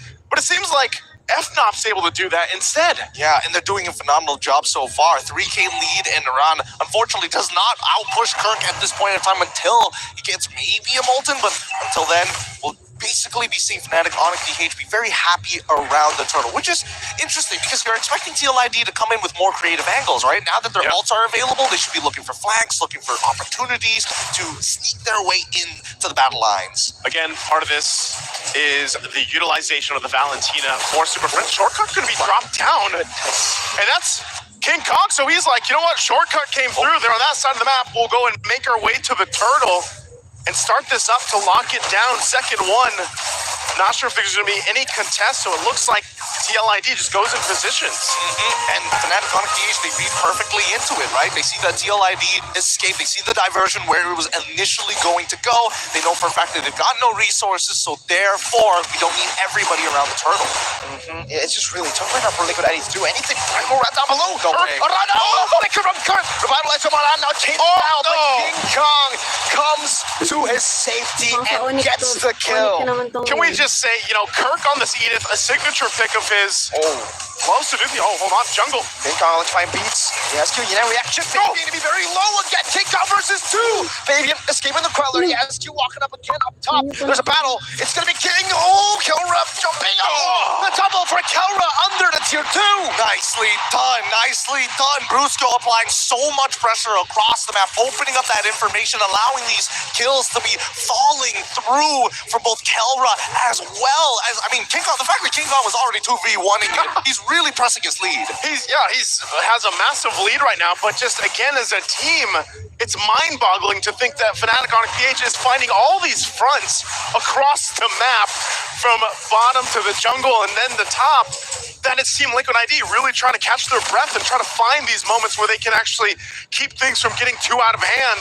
And now the focus here, tier 1 bottom lane, they all rotate down. Big sandstorm from Brusco. Just onto Aran. Kelra will be trying to siege this turret down in the bottom lane, and Liquid are kind of in a tough spot now. They have a composition that needs to somewhat snowball. Secure neutral objectives at least to start, and they have failed to do that. And the best part is the item builds that we're seeing. Everybody is making sure that they've got some top. And now here comes the shortcut as Aaron Shiki is chunking down Brusco, but it's not over here as the front line is in trouble. Quick Sandguard. Oh, King Kong! Going and diving into the back of Heskil, trying to survive King Kong again. Aaron Shiki, and Brusco will try to sandwich him down. The PMI in the Kelra's debut. You can't stop him, you can only hope to contain him. King Kong unleashes in the back line, and now that's another objective. Turtle secured here for FNOP. And just Team Liquid ID really trying to decide, you know, we brought some uniqueness to this game. We brought some spicy picks to the draft and maybe a whole lot of utility, but we haven't been able to use it. Have you guys ever watched a video of a hydraulic press? Because that's what Fnatic on PH are doing right now in Team Liquid. They've got all the utility to be able to come up with creative angles, but these fights have been so convincing from Fnatic's side. And I gotta give it to Kirk. He's doing a great job, but at the same time, their pinches are like none other. Their collapses are so clean. Again, it's that thing I was saying earlier about Kirk, man. You know, he's underrated in the sense that when the Edith is also picked up, it's not something you so much think about. He also loves to play with the Warcry emblem, so he's a little more aggressive. But like you said, Gideon, it's the fact of the layering, whether they're initiating with Brusco's Raging Sandstorm or playing into Kirk's initiations with a Flicker, Onward, and Earth Shatter. But look at this, focus now on this side of the map. They want to take down that tier 2 if they can. TLID knows this. They'll rotate and try to keep things under control. But again, keep an eye on Brusco. Doesn't have the flicker though. King Kong. Oh, he's gonna go. There's apathy from Kelra, almost taking Heskil down. Or Shadow Raging Sandstorm as well. Revitalize, keep him at bay. Aran still there, super friends. Wow, he stole the fraction and he got all of them. Oh my goodness, melted every single one. An energy eruption of a lifetime coming in from Super Fritz. What was the IQ on Super Fritz and the decisions? And that's why we said this Valentina pick would play an integral part in winning this game because you have so many options, but then the creativity. Kelra! And now King Kong on Heskil. What a statement piece coming in from Kelra. A masterclass, doesn't miss one of those shots, making sure that TLID are always on their toes. It's 9 minutes into the game with one of the biggest leads we've seen so far. 11.6K, 17-1. What do you do? What do you do? What do you do against praying. this? You start praying and hoping and counting that you have another 5 minutes in you. I think the party's over here for Winnie in this one because right now there's no way you show up for these to contest. Given the diversion so late, they send in Aaron Shiki, BMI's back to the base. But it was too late at that point, and now with a massive deficit to work against, and the shield's already popped to the mid lane and turret down to the top, they are down to almost the bare bones. Look at the difference in itemization. Dear Lord. Dear Lord. Oh my Lord. Yeah. Skill, it just has to eat it. Like, what else can you say about it, right? You don't have the items to even get into your second item spike. And unfortunately, an enchanted talisman, yes, you can throw out abilities, but half the time, eating those shots is all you can hope for. When you're super ahead, you go for Heptases, and that's what Kelra is doing right now. Another random shot, Raging Sandstorm backwards, but it's all just to get space for Kelra, to get the base turrets. They got the base turret mid already down, but still, Lord is up. Oh my God. They used the conceal earlier on, so TLID, back to go! Kelra! Runners up with me! The gun in the gold lane! And now it's Brusco diving in! King Kong cleaning up! He made the standard strong. He's ending this game. Keep your prayers up. Start praying to him if you're a marksman. A gold lane god. Kelra. What a shot. What a shot, what a lineup, what a performance again, and now they find themselves championship points for the super fam of Fnatic Onyx Philippines. I've never seen such a dominating performance in my life coming in from a gold laner. You said you just gotta pray. Pray to who? And the god in the gold lane is playing in the MLBB Lanadon. Got to the gold lane at this point after that one, man. Panel, what about this game? What happened here? Take it away. I feel like for this one, the analysis is a little bit more simple. But Fnatic Philippines, they got their best heroes on their best users. They know what to do with this. The Edith, like even the Beatrix, you saw that final shot. They played their best MLBB, and I think this was more on Liquid IDs. It's safe to say, is it fair to say that they may have overthought and overloaded on utility? Our casters were doing their best to call all of these shots from different angles of the shortcut, the diversion, even Aran coming through. And LaFell saw this from a mile away. Hell, I'll tell you now, maybe even a light year away, but I think it came out at the wrong time. That Fredrin trying to, what is it, still counter the Joy? It was a non-starter. Yeah, the draft, I think the idea was there on paper, right? But I love how you said it, overthought it. I think it was a little too much, too big brain, too trying a little bit too hard when once again, you could have just kept it steady, kept it simple, because Fnatic Onyx was the one who had to recover from the previous draft. Yeah, and they didn't go experimental this time. They went back to their roots, back to the basics, and it definitely makes a difference in the game from what you've seen. And yeah, that's a rough one. It was interesting seeing the chip pickup alongside the Luyi, right? I mean, you already had the element of surprise. I feel like it was definitely overkill. They could have went for more crowd control, any other element outside of trying to go for more of that mobility and that element of surprise. So yeah, that's a stinger. I feel like this is another one that boils down to this is not a micro game. This one was draft. I feel like one of the things that we have to say, TLID did not interrupt Fnatic Philippines from doing what they want to do, either in draft or in game. And I kind of feel like that's the biggest thing. But now, looking at this, it looks like we just had the fastest game Fnatic Philippines against TLID. Game number 4, it was 10 minutes and 34 seconds. Before this was 10 minutes and 43 seconds. Team Spirit against Falcon. So, game number 4, in terms of domination, that was the fastest game so far. 9 seconds is the difference between these two records. And what a recovery. If we were going to blast Kelra's Harith, did this performance on the Beatrix do more than make up for that? He redeemed himself, picked up his signature hero, and I don't know, were you watching? We're watching the same game. He used every single gun. By the end, he was one-shotting people too, and I mean, it was just a monster overall. Yeah, just, man, that was a dominating performance, right? And that's not just any game. They're sitting at match point now. Oh, yeah, match point, 1 win away from being a world champion. And again, we got to look back into the game. We got to look at the draft here. We got to look at the itemization for the both, and then we're going to see, did they really overthink this? Because again, looking into the draft, one of the question marks is that the Granger was not present. But I got to ask, was the Claude an okay idea here? Because it's okay. We've seen the Luyi Claude interaction where you're able to basically hold every single lane, but is it too much? The world's longest BMI is what you're referring to. Trex and I were actually bouncing back on this idea that they didn't pick the Granger and they picked the Claude instead because it runs away better from the Joy, protects itself a little better from the Khalid, but was that all it was? Yeah, I mean, where's the damage coming in, right? You win for this tanky Fredrin EXP, you go for the Claude, who's super shred in the late game, and FNOP's draft isn't even that tanky. It's fast moving, it's aggressive overall. And I think at that point, I mean, FNOP knows. They know, okay, we're just going to push the gas here. We're not going to give you a moment to get any items in. Aaron Shiki didn't even finish Trinity build by the end of that game. Only one death, by the way. Onyx only had one death, only one casualty. On Brusco. 21-1 In the early game. in the early game. Like, that's insane. But I kind of feel like that's the biggest problem for TLID. Like, we're going to look at the damage numbers after this, but I don't know, looking at the draft, I'm not seeing a lot of damage here.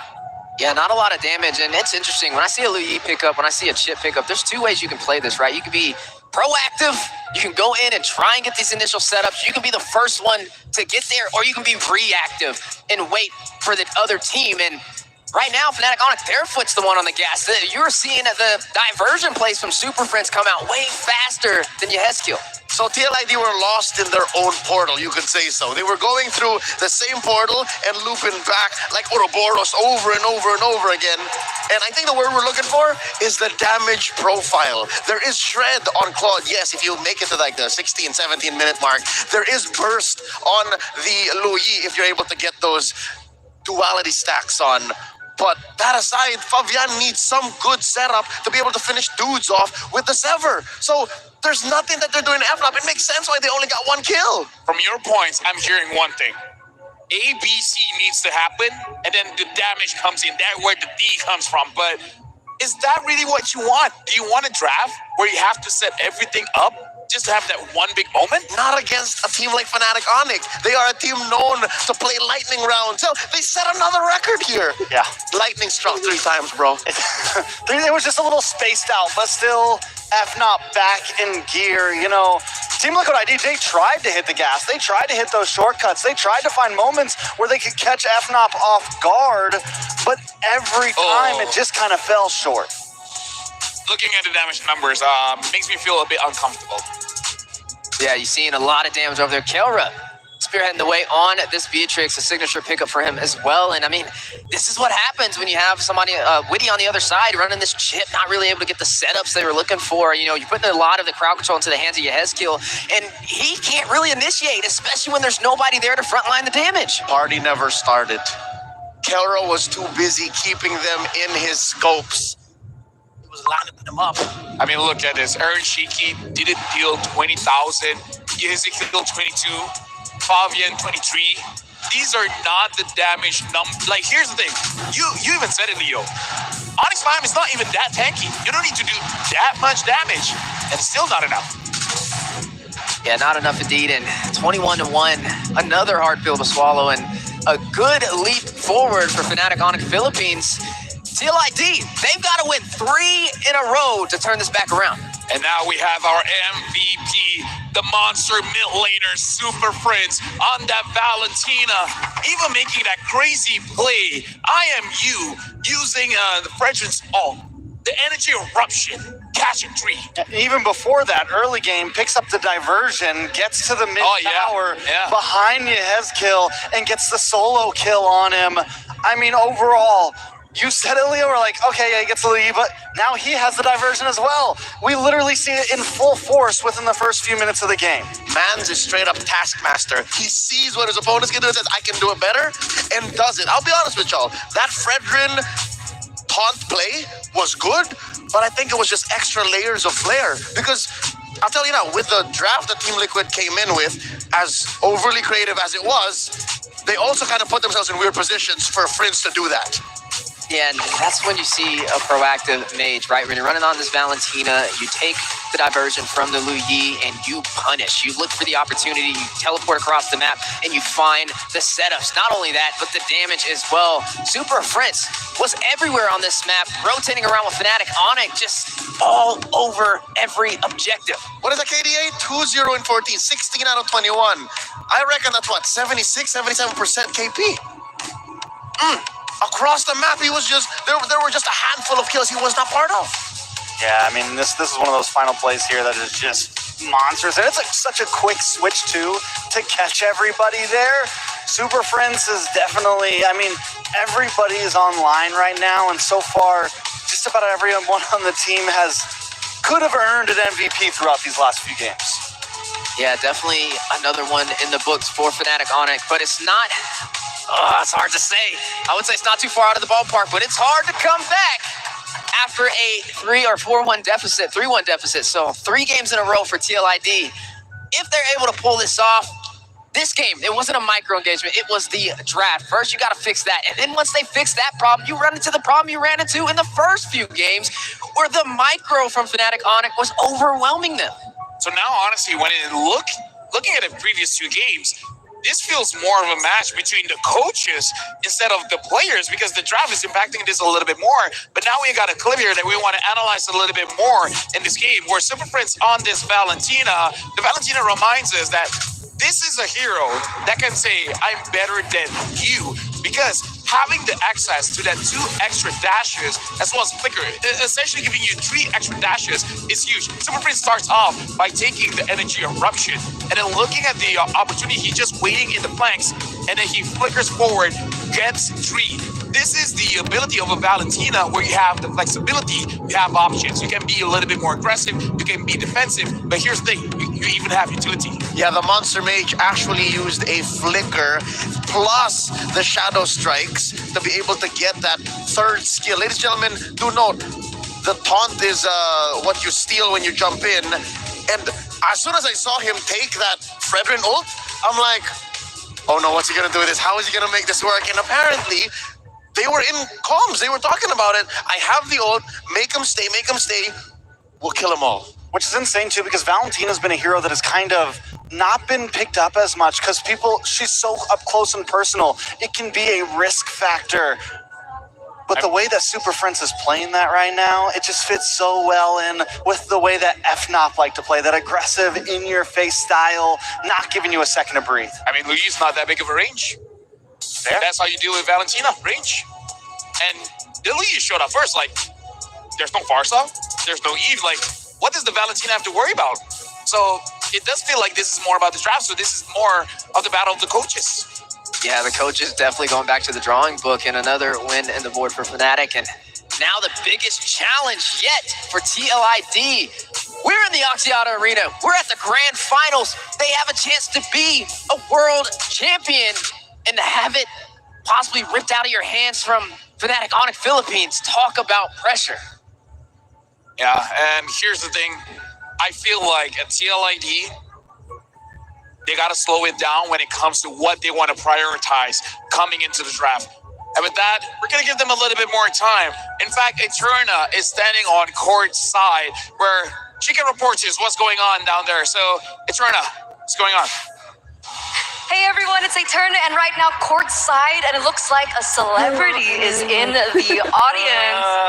It's none other than Faidil Jaidi. Welcome to Malaysia. Thank you. Oh wow, so many fans. You guys know him? Of course. Alhamdulillah dia kenal. Alhamdulillah.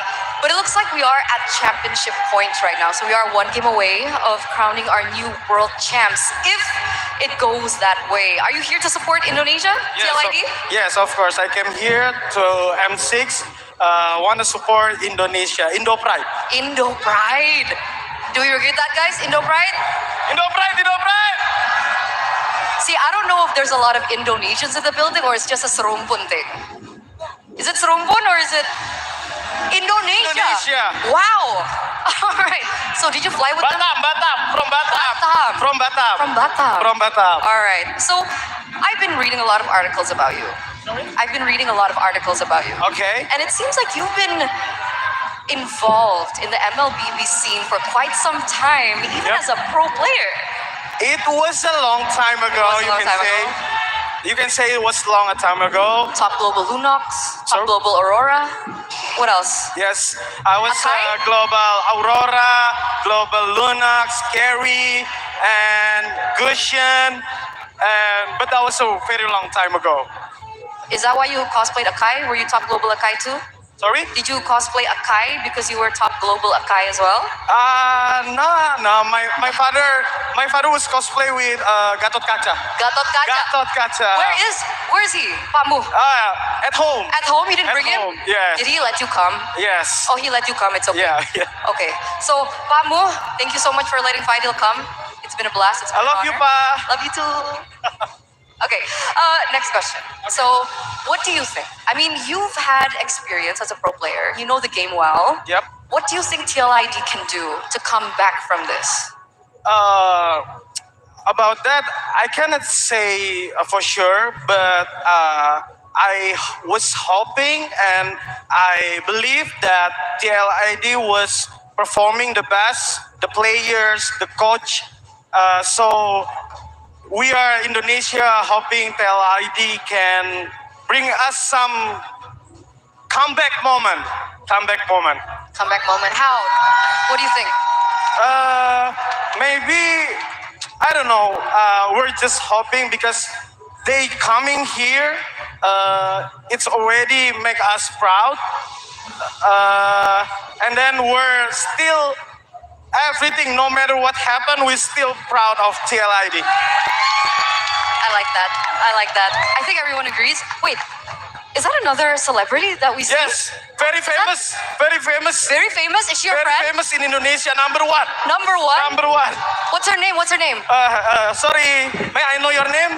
Echa, Oh, Echa. Her Echa. name is Echa. Echa, I heard Echa, you have... where you come from? from Bekasi. From Bekasi. Are you here to support Indonesia? Of course, I'm here to support TLID. Man, the fans are really in the building. It's great to see all the support here. And last question for you, before we head into maybe a message to your fans, is what is your score prediction for our grand finals? 4-3. 4-3? For TLID. Close best of 7 going all the way? Yep. All right. It looks like everyone agrees as well. Echa agrees? 4-3? 4-3. Okay. Maybe Fadil Jadi, you have a message to your fans out there or maybe the MLB community? Can I say in bahasa? Of course. Buat semuanya yang lagi nonton, pokoknya apapun yang terjadi, kita doain buat Indonesia, buat TLID. Selalu support, apapun yang terjadi, kita tetap bangga. #IndoPride. All right, thank you so much, Fadil. Thank you so much, Wait. Echa. Thank you so much to all the fans in the building because we are going to throw it back to the panel. Boys, take it away for championship points. Thank you very much, Eterna. And if we're going to make that 4-3 happen, now TLID, they can't drop a single game. They have to be clean. They have to be perfect. And that's going to be very difficult considering they're going up against Fnatic Onyx Philippines. Yeah, there's no more mistakes from here, right? Their backs are against the wall. I like to always say pressure makes diamonds or burst pipes, and hopefully today they can find a way to turn this back around because I like to see things go the distance. I'm all the way out from North America. I've seen even our grand finals in the NACT went the distance, and I'm trying to manifest that into reality here in the Oxyauto Arena. So you're saying Liquid will bounce back here now? It's the only choice. It's the only thing that they can do is tighten up that draft. Don't overthink it. Get good damage profiles. Win lane to lane and play the best MLBB they played their whole career, whole life. Or Fnatic Onyx just drafts like they did in the game they lost. Which what we already said, we can't count on that, right? TLID's got to go full Ultra Instinct mode right now. Which it looks like they have. Game 4 they did. I don't know. TLID's it's a rough game. That last game, draft was off. I think there was a couple plays that were off. I think at this point they got to play perfectly, like LaFell said, and that is tough against Fnatic Onyx Philippines. So it seems like they are playing perfectly nonstop. Yeah, and now yesterday what happened was after both best of fives, we had an MCGG All-Star match. So we're going to give you guys a little bit of snippet about what happened yesterday, just in case if you guys missed that matchup. A lot of chaos entered, so let's see who won that one. Magic Chess fans, good evening, good morning, and good afternoon. Our voices have finally been heard. We're paving the way for a more competitive and bright future for one of our favorite games in the world. Welcome to Magic Chess Go Go.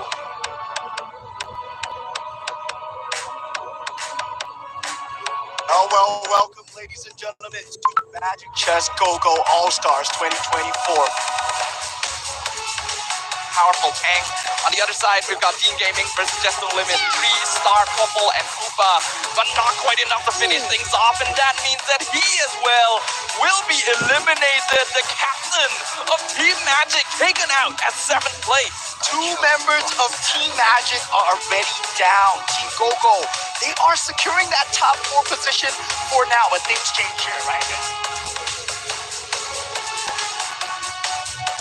Still standing, and it is none other than our finale here for Chiku Guys, our winner of the Magic Chess Go-Go All-Star Showmatch. The new era of Magic Chess Battle is about to begin. Maybe one day you'll join us in a stage like this as a pro player in MCGG. Thank you for watching and staying with us. My name is Reptar. Good night, everyone. See you next time.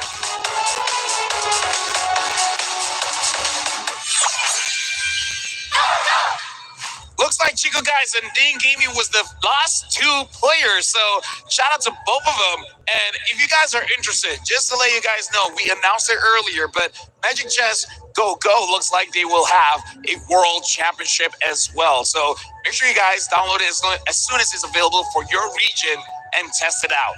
But now we got to focus on this upcoming match because, again, Fnatic Onyx Philippines are at match point.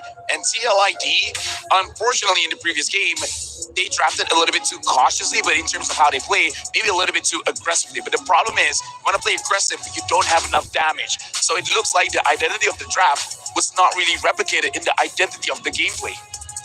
Yeah, I feel like you got to find that perfect medium, right? You got to win in the draft. You also got to win in the micro engagement. So getting an aggressive composition could be the key to that. But you also need the crowd control. You need Witty to get on something. If he's going to go damage, then you have to make up with your Heskil getting on something with the crowd control. There's no in between. You can't go all to one side or the other. They have to both play their role. They have to play it down to a T. So, let's say the little voice in my head, the member of the cavalry that's in my head is saying, if they some way somehow end up with a perfect draft, Kaso di naman din ako naglalaro yan. they used somewhere down the line, like against SRG last night, Hindi na can ako they do it? nagda-download Can they take down Fnatic Onyx here and maybe possibly go for the reverse sweep at this point? I mean, if they can get perfect draft after perfect draft after perfect draft, then Tagal yes. naman. I do Bilisan think it's mo na. possible. I don't think it's solely... If it was solely mechanics, if it was solely fights and whatnot, they would have lost that game that they won, right? They would have lost even though FNOP threw draft a little bit. Even though FNOP kind of messed up in draft, FNOP would have been able to win that. And I remember telling myself, if FNOP wins this game right here, they're just built different. TLID doesn't stand a chance. But we have seen TLID at least win something. So we know the possibilities are there. We know there are some answers. But those answers don't come cheap. They cannot make a single mistake in the draft at all. Yeah, got to find that needle in the haystack. Should be the game plan for TLID moving forward. Taking things one game at a time. So, yeah, it's going to be a bargain. It's going to be a gamble. But it's not impossible. Speaking of impossible, speaking of gambles, on the next chapter of greatness, a quote coming out from Coach Why Not from Fnatic Onyx Philippines. Watching them overcome past hardships and come together from different teams made winning MPL Philippines incredibly heartfelt. Winning M6 would mean even more, not just for us as a team, but for Onyx Philippines as an organization, as it's a title that has long eluded them. Let me tell y'all real quick before we continue with the quote. This is 5 years in the making. They were here in M1, did not even qualify for knockouts. They were here for M3 in Singapore, got swept in the grand finals. And now in M6, they're 1 game away from taking home that trophy. And looking ahead, his players are still young, full of energy, and have bright futures. M6 might just be the beginning. And that might be even scarier. They're ready for Chapter 2. All right. Chapter 2, more like a full-on sequel, more like a full-on book, because again, I think it's Onyx time to finish the story. This is a long-term narrative that Coach Wynot is putting a book into. Some old players are actually watching in the crowd right now, if you know what I'm talking about. We're here competing, and now it's the same organization, just a set of different players fulfilling that dream. And now we're looking at the head-to-head here between the coaches, Coach Wynot as well as St. DeLucas. When it comes to the win rate, pretty big difference here. 70% for Coach Wynot, 60% for St. Phil Lucas. And looking at the first pick and second pick, honestly, pretty even there. Not really that much of a difference. If we're looking at the banter, Onyx, this is not something that you see often, but they're one of the teams that often bans out the alpha. Yeah, I mean, Onyx is willing. We saw it very early on, that especially when they're on first pick side, which we can see their win rate's a little bit higher on first pick side. They're very willing to ban out the alpha. They're very willing to ban out 2 junglers or 2 of this or 2 of that, because they know what they want to approach and they know what the answers are to those picks that they want to go first. Scripted yan. Which is interesting because it's like we're fighting this battle on 2 different fronts. One is the micro in the game, and then also it's in the draft with the coaches, the players and the coaches. Head-to-heads up there as we jumping into our next game here momentarily. Team Liquid ID, right?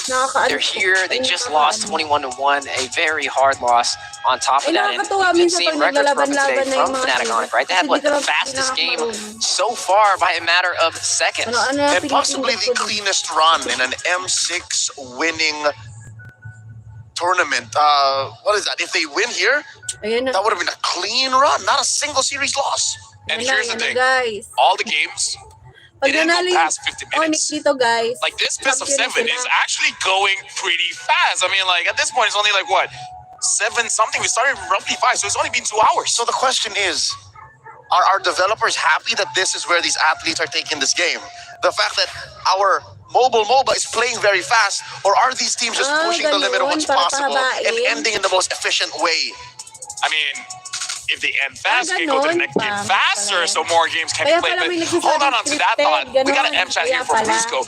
For you, how does it feel being in the grand finals of your first international tournament? He said, I'm happy. But after reviewing the game and talking to our coach, still not satisfied with my performance. I think I can still give more. You know what? What more? The MLBB universe doesn't understand the genius of Brusco. I think there's so much going on in this young man's mind. When I talked to him the other night, there's so much that he wanted to share, but only so much we can do in 10 minutes. I think if you let that M-Chat go a little longer, he would have told you. I think we've seen so many different dimensions to Brusco. We've seen the surprise attack bruiser that wants to get in the back line, that doesn't just sit around and let you hit him. And then even some of these previous games with the Gatot, he can be more of that. I'm just here to exort damage. I'm just here to distract you. He has several different playstyles that we've seen from him throughout the entirety of M6. He's definitely a roamer you can rely on and has been doing great so far in this series. Now, looking at this, technically, with TLID at the deficit, if Fnatic Onyx closes this out, they win from the upper bracket, which the last time we saw that upper bracket win was what? In one? No, every single one has been a lower bracket. Oh no, upper bracket, right? Yeah, every single win so far has been lower bracket teams winning. Only M1 upper bracket. But as Leo stated, Philippines are known to break curses. They're known to show up when needed. We might see the first 4-1 in the history of the M Yeah, just over and over, man. And it's all full circle here in the Oxyada Arena, moments away from potentially the final game in M6. It's been a journey here, and it's up to TLID to rewrite that story if they want to remain in this series. A lot on the shoulders of the young Weedy. Weedy the Wise. Whatever wisdom is left in him, and whatever Coach Facehugger and Coach St. Lucas can share, it's got to come out now. guys. Into the draft we go, the potential final game of the day. Oh yeah, definitely potential final game of the day. And right now, Fnatic Onyx Philippines are on the second pick, which looking at the numbers here, 54% win rate for the second pick here. And now, looking at the fun fact here, the 4th game of this best of 7 grand finals was the 100th game of the M6 World Championship. 100 games. Let that sink in. Because of our Swiss format and the wild card, we played 100 games of MLBB so far. World class. Talk about records. I feel like every day I've been here. I've only started in the knockout phase, and I've been seeing records left and right, and that just shows you that it's full of surprises, and maybe we have more in store as we push through this series. Hold up. The draft has already elapsed. Zushin first picked by the Cavalry. And look at this. Fnatic Onyx ban 3 junglers and pick up the Alpha. What's left for the Usurper? Exactly, and that's what they do, man. Normally they do it on first pick side. Normally it's, all right, we're going to take out 2 junglers and take what's left. And now it's like, all right, we got another switch up for you. You thought you were going to outdraft us. We got the answer. The Hayabusa could come out here, though, get to the back line, find this Eve, but they are going to go in for that Hilda, the Aran special from season 14 MPL ID. All right. It feels a little good for the Cavalry. Those are signature pickups. Yezkiel on the Zushin, Fabian on the Alpha, Fabian on the Hayabusa. Not so much in game 1 of this series, but we're off to a good start. Fnatic on closing up the first phase with an Edith, a signature across the board here. Now they're going to start, I would assume, locking down gold laners because after the bans, guess who gets first pick after? Mr. Kelra. The gold standard. If they even want to. The gold lane. They have options still, right? There's possibilities. Now, the Alpha pick, King Kong has done, I mean, probably it's the best performance out of any other jungler on the Alpha. He's won several games on it, some of them being against TLID. Yeah, I'm wondering if the Granger pickup will come out of this. This is something worth TLID banning out because we know right behind it's going to be that Moscow. Maybe taking both off the table and making more of a challenge in the gold lane could be the plan. Good keyword, challenge. Because of that Harith ban, a specialty pick for Aaron Shiki. Will TLID entertain this jab from Coach Ryan and Coach Hayes? Like, so are we taking out gold laners? And it looks like, nah, because there's nothing going to be left for Aaron. TLID taking out Brusco picks. There goes the Tig. All right, so where do we go from here, right? I think TLID knows that they get first pick on the gold, so they don't want to ban into gold, right? They want to leave something open for themselves here. FNOP, on the other hand, they take out the Harith. We still have Granger possibilities. We still have plenty of options for Kelra. Let me throw this out there. Even after Liquid ID's last ban, if it's left open, they could pick up a solid Matilda. And that would definitely be a wise decision, having the mobility and the sustainability in your favor. There goes that Jawhead ban. We've been talking about this Jawhead for a little bit today. Still have yet to see. It's been such a threat on the isolation plays. Also, this is going to be potentially the first game we may not see Brusco the Bruiser run on the Katai. Yep, there's the ban. Good read, Steph. Yeah, definitely not going to allow those comfort picks to slide in. Like you said, little margin for error for the side of TLID. They have to win this draft. They have to get the most optimal composition to not only win in here, but also in the micro engagements in the game. Rises when I give the word. Right now, looks like FNOP picking up the Khalid. Both that as well as the Eve. You got the range. The Eve is already doing well against the Jushin. Adding on to that, the Khalid. Looking at FNOP, the mid trio here, they're not going to let this Hayabusa farm. I don't see how TLID can move around the map. I mean, TLID has some, TLID has, overall, they get exactly what I think they want, right? Is one problem. The Alpha does the true damage. Hilda can have a little trouble with that. Last time we saw this Hilda against King Kong's Alpha, they went for this early invasion, which completely backfired on them. So TLID just need to round things out here. Maybe not go for something super tanky like a Hylos, but something maybe more on the fast-moving side. So they are going to pick up a Granger onto Aaron Shiki. That makes sense. Do we see the Hylos here? For Weedy? Nope. It's the good old trusty Carmilla that won them the only game so far they have in this series. What does Kelra pick up? Is it going to be the Beatrix? Is it going to be his signature pick? I'm not sure if TLID have enough damage. I'm just putting it out there. I don't think they have enough damage. Damage profile is, I think, what it is. And the burst coming through. Kelra's going to have to close the gap. Yeah, closing the gap indeed, and the draft has been locked in from both sides. TLID, we talked about it. We said they have little margin for air engagements. Well, if Onyx wins this one, this is the final time the panel will be on screen. So thank you, everyone, but now we're throwing into the casters. Thank you so much, panel, for breaking it down once again. It's me, Naisu, Gideon, and Mirko to bring you a championship point game right now.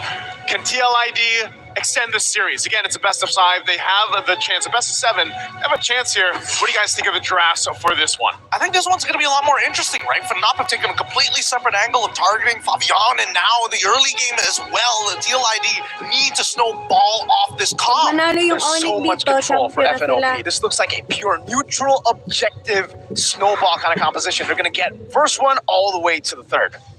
Well, let's see if it can happen here again. FNOP facing championship point, 1 win away from being crowned the M6 World Champions. And TLID, with this lineup, they had the Carmilla before, they can make it work again, and that's a good little preview of what's at stake here. As early a game already, poking happening in the mid lane. This Wishing Lantern, Super Prince. Okay. Flicker out from Super Prince. Respect instantly as Aran shows himself in that push. Revitalized for Witty. Yeah, but just as expected here, right? Because Kirk is going for Warcry, doesn't have the concussive blast. He won't be able to push it out as quick as a run, only for the earlier stages of the game. Later on might be a bit more tough, but let's see how Yehezkiel's going to deal with it as the first Lethal Wanderer goes over Fnatic on a PH. And all in early over Aran. Flicker out as well. So 2 battle spells now used up from TLID. King Kong getting that lethal earlier. Looking to go for more, but respects TLID's control with the juice in. The biggest thing about this, if TLID wants to go ahead and have these winning fights, is really playing against the massive amount of crowd control and also just space advantage that FNOP can set up with this type of composition, even with the Eve here. I mean, again, looking at it, Kirk, we just saw the performance with the Edith still running that Warcry emblem, but even so, the amount of mobility that is here for Kelra this time around, running even that sprint, he's going to be able to maneuver easily around these team fights, and TLID has to be able to shut that down. Yeah, I mean, he can play on... Aeroshiki, unfortunately, can only play on linear lines, right? He kind of wants to line up with Keller, which is why he got extra movement speed in his emblems, just to kind of keep up with it. But as soon as that sprint pops, there's no keeping up with it at all, especially if he takes hit from a Queen's Call. Nevertheless, we are seeing an instant invade on the opposite side of the map. RWM forcing Fabian to use a quad shadow. Fnatic Onyx Philippines, this is the control we were talking about, but they have utilized a couple of resources, and that's why King Kong was sent down below Brusco. Gonna be all in here. Aran has the power of wilderness, but Brusco just flickers out, and now King Kong's ahead. Again, another battle spell used here on both sides, really, all for this first turtle, really taking the time. Aran will hold it up at the front. Fabian joining the fight, doesn't have a purple buff. It's going to be up in 10 seconds, so they might just go ahead and start this up, take control of it as they do. Brusco gives the information, doesn't have a level 4, so not going to be able to do much, as King Kong, though, did build up. Again, just trying to get some of that gold lead and that even level lead. I mean, as much as Team Liquid ID don't mind taking the turtle, honestly, I feel like it's a bigger win for Fnatic Onyx PH. You're getting your jungler ahead, and more importantly, you're not even giving the opportunity for TLID to start a snowball. I mean, let's just go match by match, right? So, for instance, he's hurting Yehezkiel, especially when both the supports have to leave the lane. Yeah, I think it's just a very interesting but great approach here from Fnatic Onyx Philippines. They could have gone all the way up top. Aran force a flicker. King Kong not going to overcommit there. The Primal Wrath reduced by Kirk, and they're just going to go and hammer down on this turret gold. Half of the HP on the turret gold down. Yehezkiel, Crimson Beacon, now Lantern Flare. Yeah, no threat over to King Kong and Kirk. There's no damage here, not yet, but really he's going to get chunked down as RWM is also being deployed. And that's the thing, we're seeing a lot of these fights where it's like, they're dropping down ultimates, they're using their battle spell, they get a flicker out again here, and this is all the thing, right? If you can go ahead and catch a kill for either team, then that's great. But like Gideon, you just mentioned, if FNOP kind of delays this, they don't actually have to go and snowball. Hold on. That's the shadow kill over. Okay, now that's the revitalized, but Kelra picks up the kill. Fabian kill, Kelra, one piece from both of them. It's too slow, too late to react to it. Even with the Curse of Blood, just no damage to really follow up, and also the major target's already down. So really dying like that, and at least Fabian able to find one back. At this point, I think that Fnatic Onyx PH are in a pretty comfortable spot overall. Brusco doesn't mind dying a couple more times, but this next neutral objective might be really tough for TLID to actually get on top of. So it's all about, hey, how many battle spells do you have? If we get hit by the Curse of Blood, can we die for Aeronshiki? Maybe even Aran if we're lucky. You can see this too, Kelra already having the Haas clause. Oh, hold on. Kirk. Flicker out, Quad Shadow coming down as well. No onward or no Earth Shatter. They're not going to go for it. Yeah, he can rely on the Primal Wrath here too, but it's more so just, again, kind of limit testing each other. Battle spells being used up or not. Next objective is up here, and they're going to get in the zone here. They have to worry about Super Prince setting things up. It's going to be started up too. King Kong holding it. Brusco walking up as well. The Lancer player still on him. King Kong on the turtle. There's blood going to be locked in onto King Kong. To the retribution on point. Kelra in the back with a heavy crossbow again with the flanks. Fabian jumping back and forth. Not enough damage. Kelra is on a roll. They split the fight into two. Witty is still trying to buy some time as Kirk at 1 HP tries to knock up Yehezkiel with the Earth Shatter. Fabian with the Quad Shadow should be able to find one for his own, but even so, the fight has been split in half. No, it's a chase. Super Friends chasing Fabian. He's waiting for the cooldown on the Quad Shadows. Brusco walks up and shuts him down. And with that exchange, at least Fabian gets a couple kills, but FNOP gets a whole lot through that. Plus, taking the gold lead now in favor, almost 2,000. A 1-for-1 for the Turtles here, but some of these first items are going to be picked up now and locked in and start to show. Even for Super Friends, you know, already doing a great job of just setting up the RWM. And gets the going one too. A lot of this utility that comes from this epic is the advantage when it comes to those turtle fights. And even for Kelra to show up on that back line, pop the sprint and maneuver around, again, that's what TLID has to be wary of. Exactly, about looking for these flank angles and not to necessarily be caught specifically by that cursed blood. It can get a little tough, especially when TLID's like opening up that map, but Aaron Cheeky getting shoved and dove underneath turret. A Berserker's Fury for Kelra's just again dominating run. That's what you said about it previously. The hydraulic press raging sandstorm defensively from Brusco, and they get out of harm's way. You can see King Kong dominating this jungle matchup. Fabian still is able to secure the purple buff, but King Kong's a level ahead on the alpha. He's gonna wait for it. RWM over the Eskilo. Beautiful alpha two from King Kong. A breather, but now the Crystal Blood on all three of the members. They're chunked out one by one. All three pulled underneath the turret.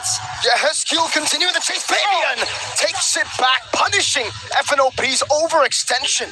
An overextension, trying to set up under that tier 1 turret. Fabian having a great start again on this Hayabusa. He's had to work for it, but they're going to have to do something about Kelra here because eventually that is going to be a kill. It's a damage check. He gets under half. They got to deal with him, Kirk. They've already got the Primal Wrath out. He's going to get dove under pretty quick. Brusco's there. Quicker out. Lancer Flare coming out as well. Now Kirk will be taken out as well. It will be Yehezkiel who picks up the kill.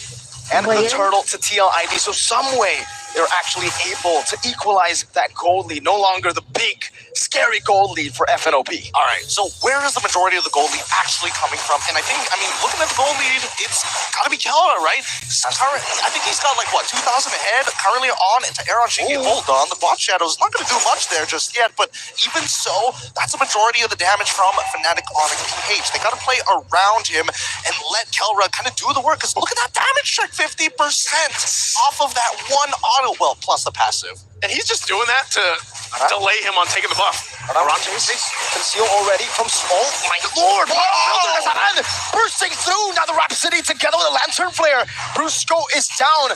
Out of nowhere, becomes a 2-for-1 for Liquid ID. Oh no. Okay, Team Liquid ID are actually pulling this back now with the lead of their own. At the very least, Yehezkiel has a very stable pick. Let's look at the items and really start to compare, because wow, shocking lead for Kelra, but then there is compensation when it comes down to the jungle, compensation when it does also come down to the mid lane too. And interestingly enough, as many kills as Fabian has on this Hayabusa, the fact that King Kong is not too far behind in essence against the economy here, that's fine for him, because that's what King Kong does on the alpha pick. It isn't to go and fight. It's really just go ahead and lock down some of the farm, and then later on, you have some more of that tankiness on this alpha. You play around your setup potential, and you just let Kelra shine. And there it is. Sky Piercer is actually going to be picked up already from Chiki. He's going for a third item. I think he recognizes that Yehezkiel is giving him a lot of peel anyway. Same goes to Iran. They need those big finishers, which means I would assume that Fabian is going into these fights just to chunk.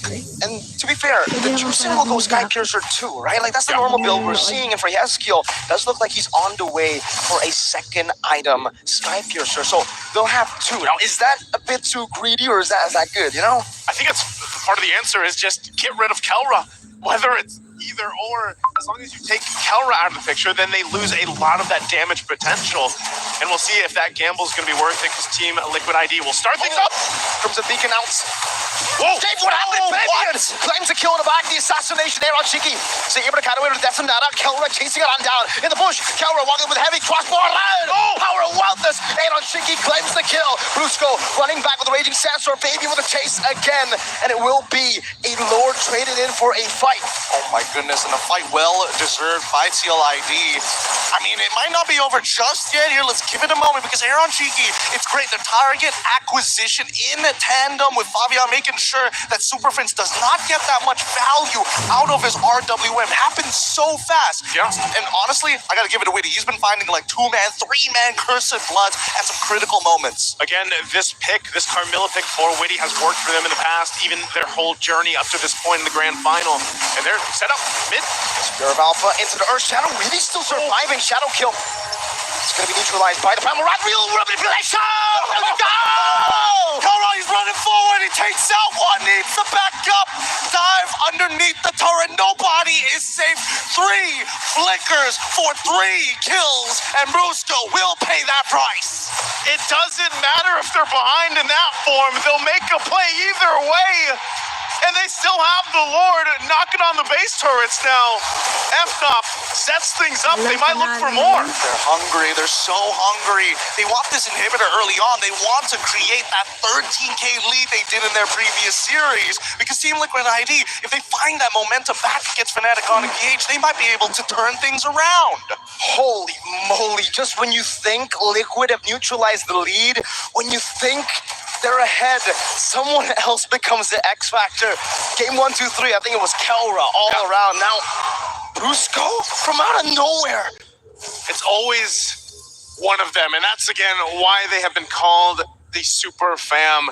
Every single player, every single role in lane filled and just perform at a peak here throughout the tournament and now through the grand final. It's TLID on the back foot now, trying to just defend even the buffs. King Kong put enough pressure, nearly level 15. Again, with this, Team Liquid ID still in fighting form, not a massive deficit to work against, but it gets increasingly more difficult when they approach these Lord fights because of that setup potential from FNOP. Oh, but even so, at the end of the day, it really comes down just to a hard execution, right? As much as Fnatic on PH are able to kind of control this tempo, the execution for these are... Wait, hold on. Oh my god. All right. RWM has also been thrown out here, but I don't think they should be able to find anything. With the isolating, the cancel! Spirit of Alpha, he gets it! With a fade away! What a cancel! Never mind, I take it back. They do find one. Sometimes you wonder, Kelra's jumping forward. Well, that's exactly why. So aggressive and making moves just now at this point.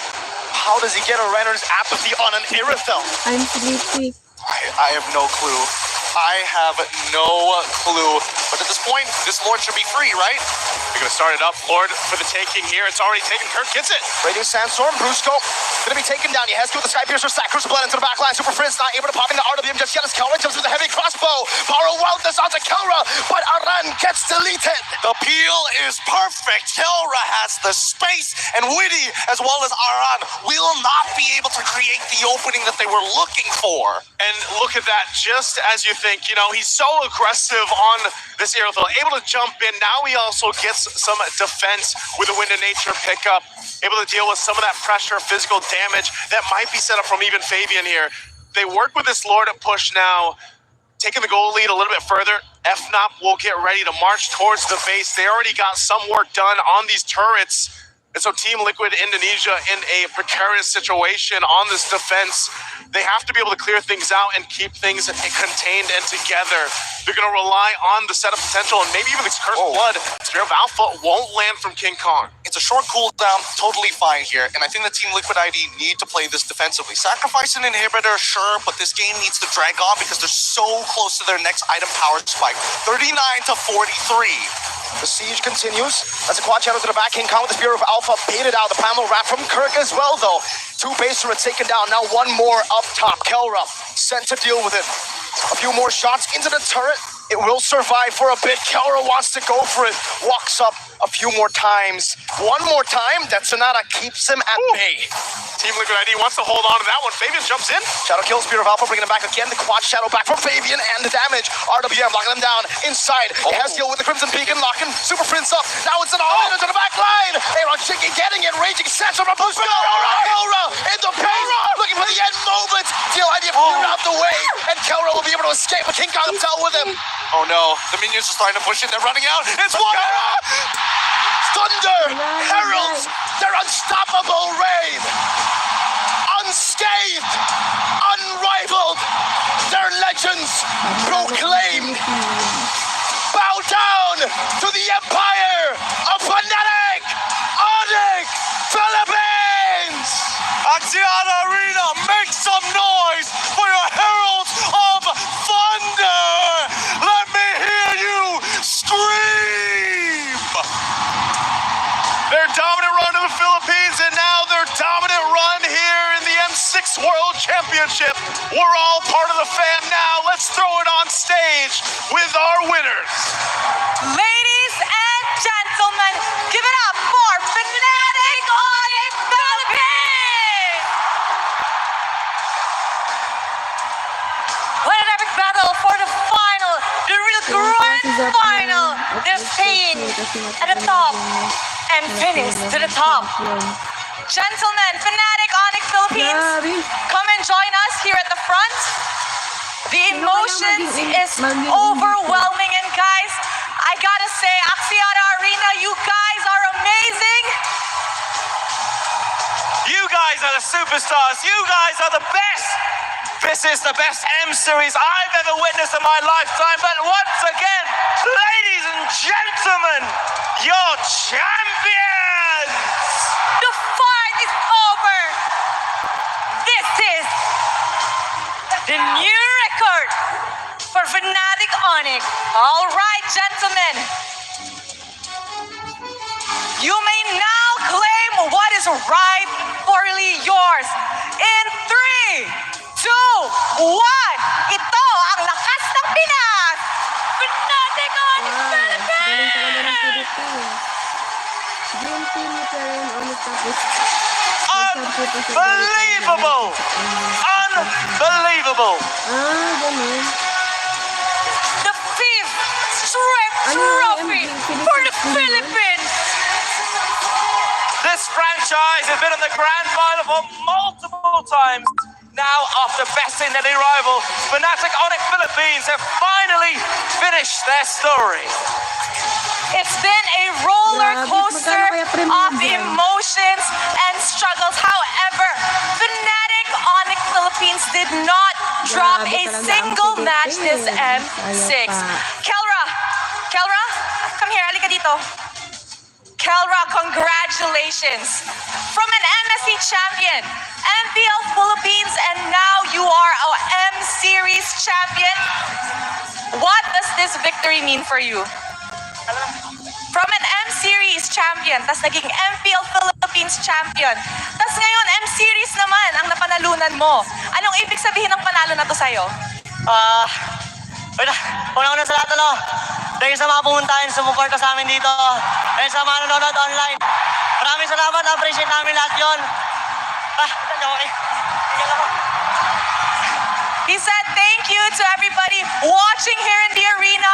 For those supporting online, they really, really appreciate your support. I have a question as well right now to Coach. Why not? Coach, all these sleepless nights, all the training, all of the work that you've put in, who do you want to dedicate this victory to? Definitely. I mean, I'm quite happy right now, but to be honest, I just really want to go home to my family, you know, kiss my girlfriend. I miss her so much. Hug my kids. But yeah, this, everything, is for us, definitely, for the Filipinos out there, and the Philippines, but most especially, yeah, to my girlfriend, Dorothy. Thank you. That's so cute. I know, Dorothy, hope you're listening right now. Yes, I want to hear something more from the player, Brusco. Can you tell us about your win? This is your first. You won in MPL Philippines. Now, you're the champion of the world. First, I want to thank the Sonics fans supporting us, and I want to thank my girlfriend also watching me. Yeah, thank you so much. I love you. That is so sweet and so cute. Now I think everybody is ready to see them get their medals, award prizes. prizes they have won. So to commemorate this momentous victory, please allow me to welcome Mr. Cloud Chap, CEO of Moonton Games, to award the exclusive M6 medallion made in collaboration with Fairy. Big round of applause, please, ladies and gentlemen. One of the men that made today's event happen, and each medal, by the way, is crafted from rare gemstones featuring a mythic dragon motif. Stunning. Stunning. Oh. They will got a lot of present. This is special. The Smith for the champion, the world champion. Kelra keeps up jumping up and down. He is so hyped, even though he's out of breath already. This is truly an amazing victory for them. The release of endorphins, I can only imagine what they're going through right now, supported by the fans here in attendance. It is a night they each and every single one of them are going to remember for the rest of their lives. Yep, it's of one of the players, the family, the staff, everyone who helped the Fnatic Onyx to become the champion. Now they're here celebrating with a new necklace and something new from Fairy. Guys, so once again, we have the silent but deadly EXP laner, the Architect. We have King Kong, the Sigma King, the Beast. Super Friends, the Monster Mage, Brusco the Bruiser. And not forgetting Kelra, the gold standard, the Filipino Savage. Okay, photos are taken. I want to thank you very much, Mr. Zhang. We're going to be moving on to something else now. We want to immortalize your marks have been greater than ever. Let me now call upon onto the stage in just a moment another special guest. Once the photos are taken, once again, thank you very much, Mr. Zhang. Are the photos all done? Thank you very much. Thank you very much, Mr. Zhang. Now to call onto the stage for the next award presentation, Mr. Julius C., CEO of Fairy, towards your Fairy M6 Dreamwatch and your very own Fairy M6 Mythic Champions Ring.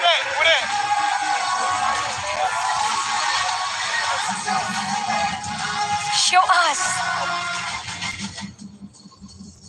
After the medals, now it's time. The gate, the Fairy Watch, the Dream Watch, Spatial M6 Dream Watch, the M6 Mythic players, main players. All right, nice. The Fairy M6 Dream Watch feature advanced chronocap functionalities. So this is spatial just for the champions.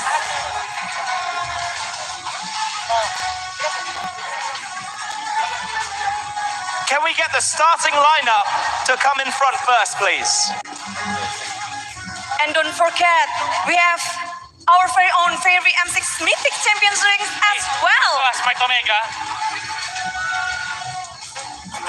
Meanwhile, the M6 Mythic Champion ring boasts an innovative design with a removable crown that reveals a hidden Land of Dawn map with 20 and blue and red animals that represents the MLPV turrets. Wow. Champions only will have this.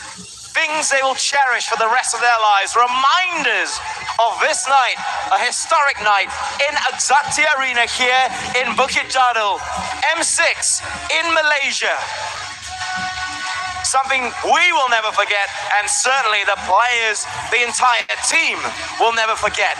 I'm wondering what the party will be like in the Philippines right now as they're watching this. I am pretty sure the Filipinos are ecstatic to win their 5th World Championship title.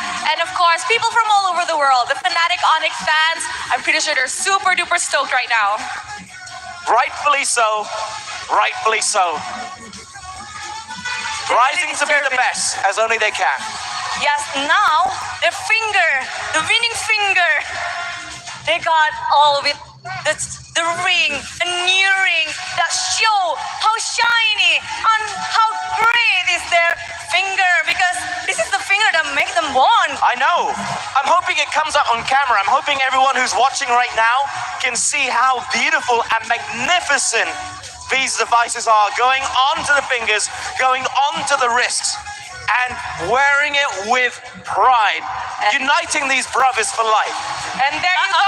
Coach Yap is completing his show your rings to the camera. Complete 5-stack, ladies and gentlemen. That's his strategy. Okay, now the stones are complete for Coach Yap. Indeed. He looks like Thanos. I love it. He does.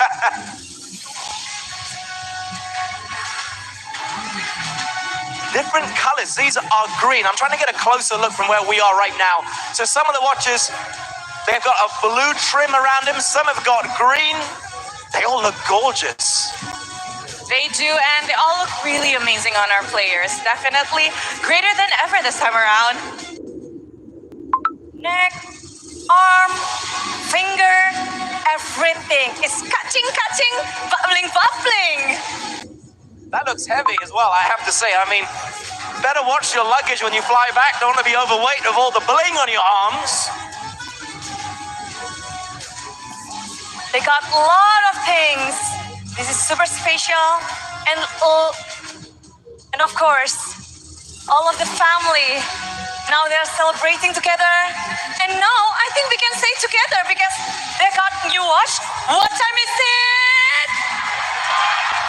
Show your watch, show your everything. You can say it now. Thank you very much. Let's take a picture together with Mr. C. I think we should have a big Mr. Sun. let's have a big picture together. Group picture with everybody here. Okay, if everyone here can look at me. Okay, we're gonna take a picture with our VIP down here. Lovely, thank you. Let me get out the way. Smile for the camera, everybody. Show off your new rings. Coach Yap, show off your complete stack. Ring, watch, medals, and this is the moment for the champion. What time is that? Woohoo! Thank you very much to Mr. C. And finally, to complete the champion's gear, ladies and gentlemen, please welcome Ms. Ellie Chin, Smartphone Country Product Manager of Asus Malaysia, to award your ROG Phone 9. The winner takes everything. They deserve it. Now, they will be more and more powerful with the new smartphone. Yes, they are all walking home with an ROG 9. And I'm sure everybody in the arena right now knows how good ROG smartphones is. They are a mobile masterpiece that blends high-octane gaming with a sleek, modern aesthetic. These are the perfect phones for our world champions. I agree, and look at them, so happy with their new phones to play Mobile Legends on. I want a phone as well. We want a phone. Miss Chen, I hope that you can have a spare phone for us as well, please. That'd be much appreciated. They all look so happy. Yes, let's take a picture together. Okay, one more picture together, please. Miss Ellie, could we have a photo? Yes, you may sit in the middle with them. Yes. Guys, let's get around. Show your phone. Show your new phones, guys. Show your new phone to the camera. Champion phone with ROG Phone 9. Thank you, Elgin. And of course, for the giant check, we would like to invite Mr. Lucas Mo as Managing Director of Moonton Games to present the awards for the players, for the winners, for Fnatic Onyx Philippines. Give round of applause, everyone. This is the giant check for Fnatic Onyx Philippines. Kelright's so happy he is embodying everything right now. It's amazing. Champion! Up and comers to the brightest stars, Fnatic Onyx Philippines extends the Philippines era with another World Championship trophy. The 5th trophy for Philippines. They fought really well for their country. Thank you so much, Mr. Lucas Mao. And wow, present to present, the smile and smile. All right, ladies and gentlemen, we have seen an amazing game, an amazing M6. But let me ask you, Axiata Arena, who is your finals MVP? Bantay ko lang Whoa! One more time. Who are your finals MVP?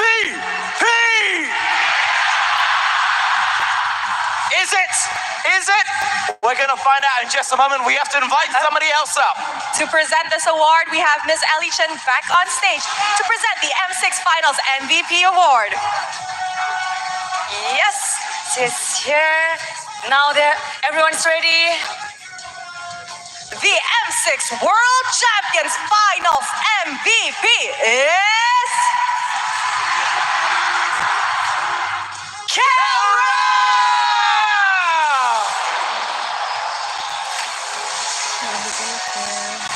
The Filipino Savage, the gold standard. Now, the M6 Finals MVP. Keller's development, not only as a player, but as an individual, is unmatched. This is a much-deserved recognition. Our congratulations.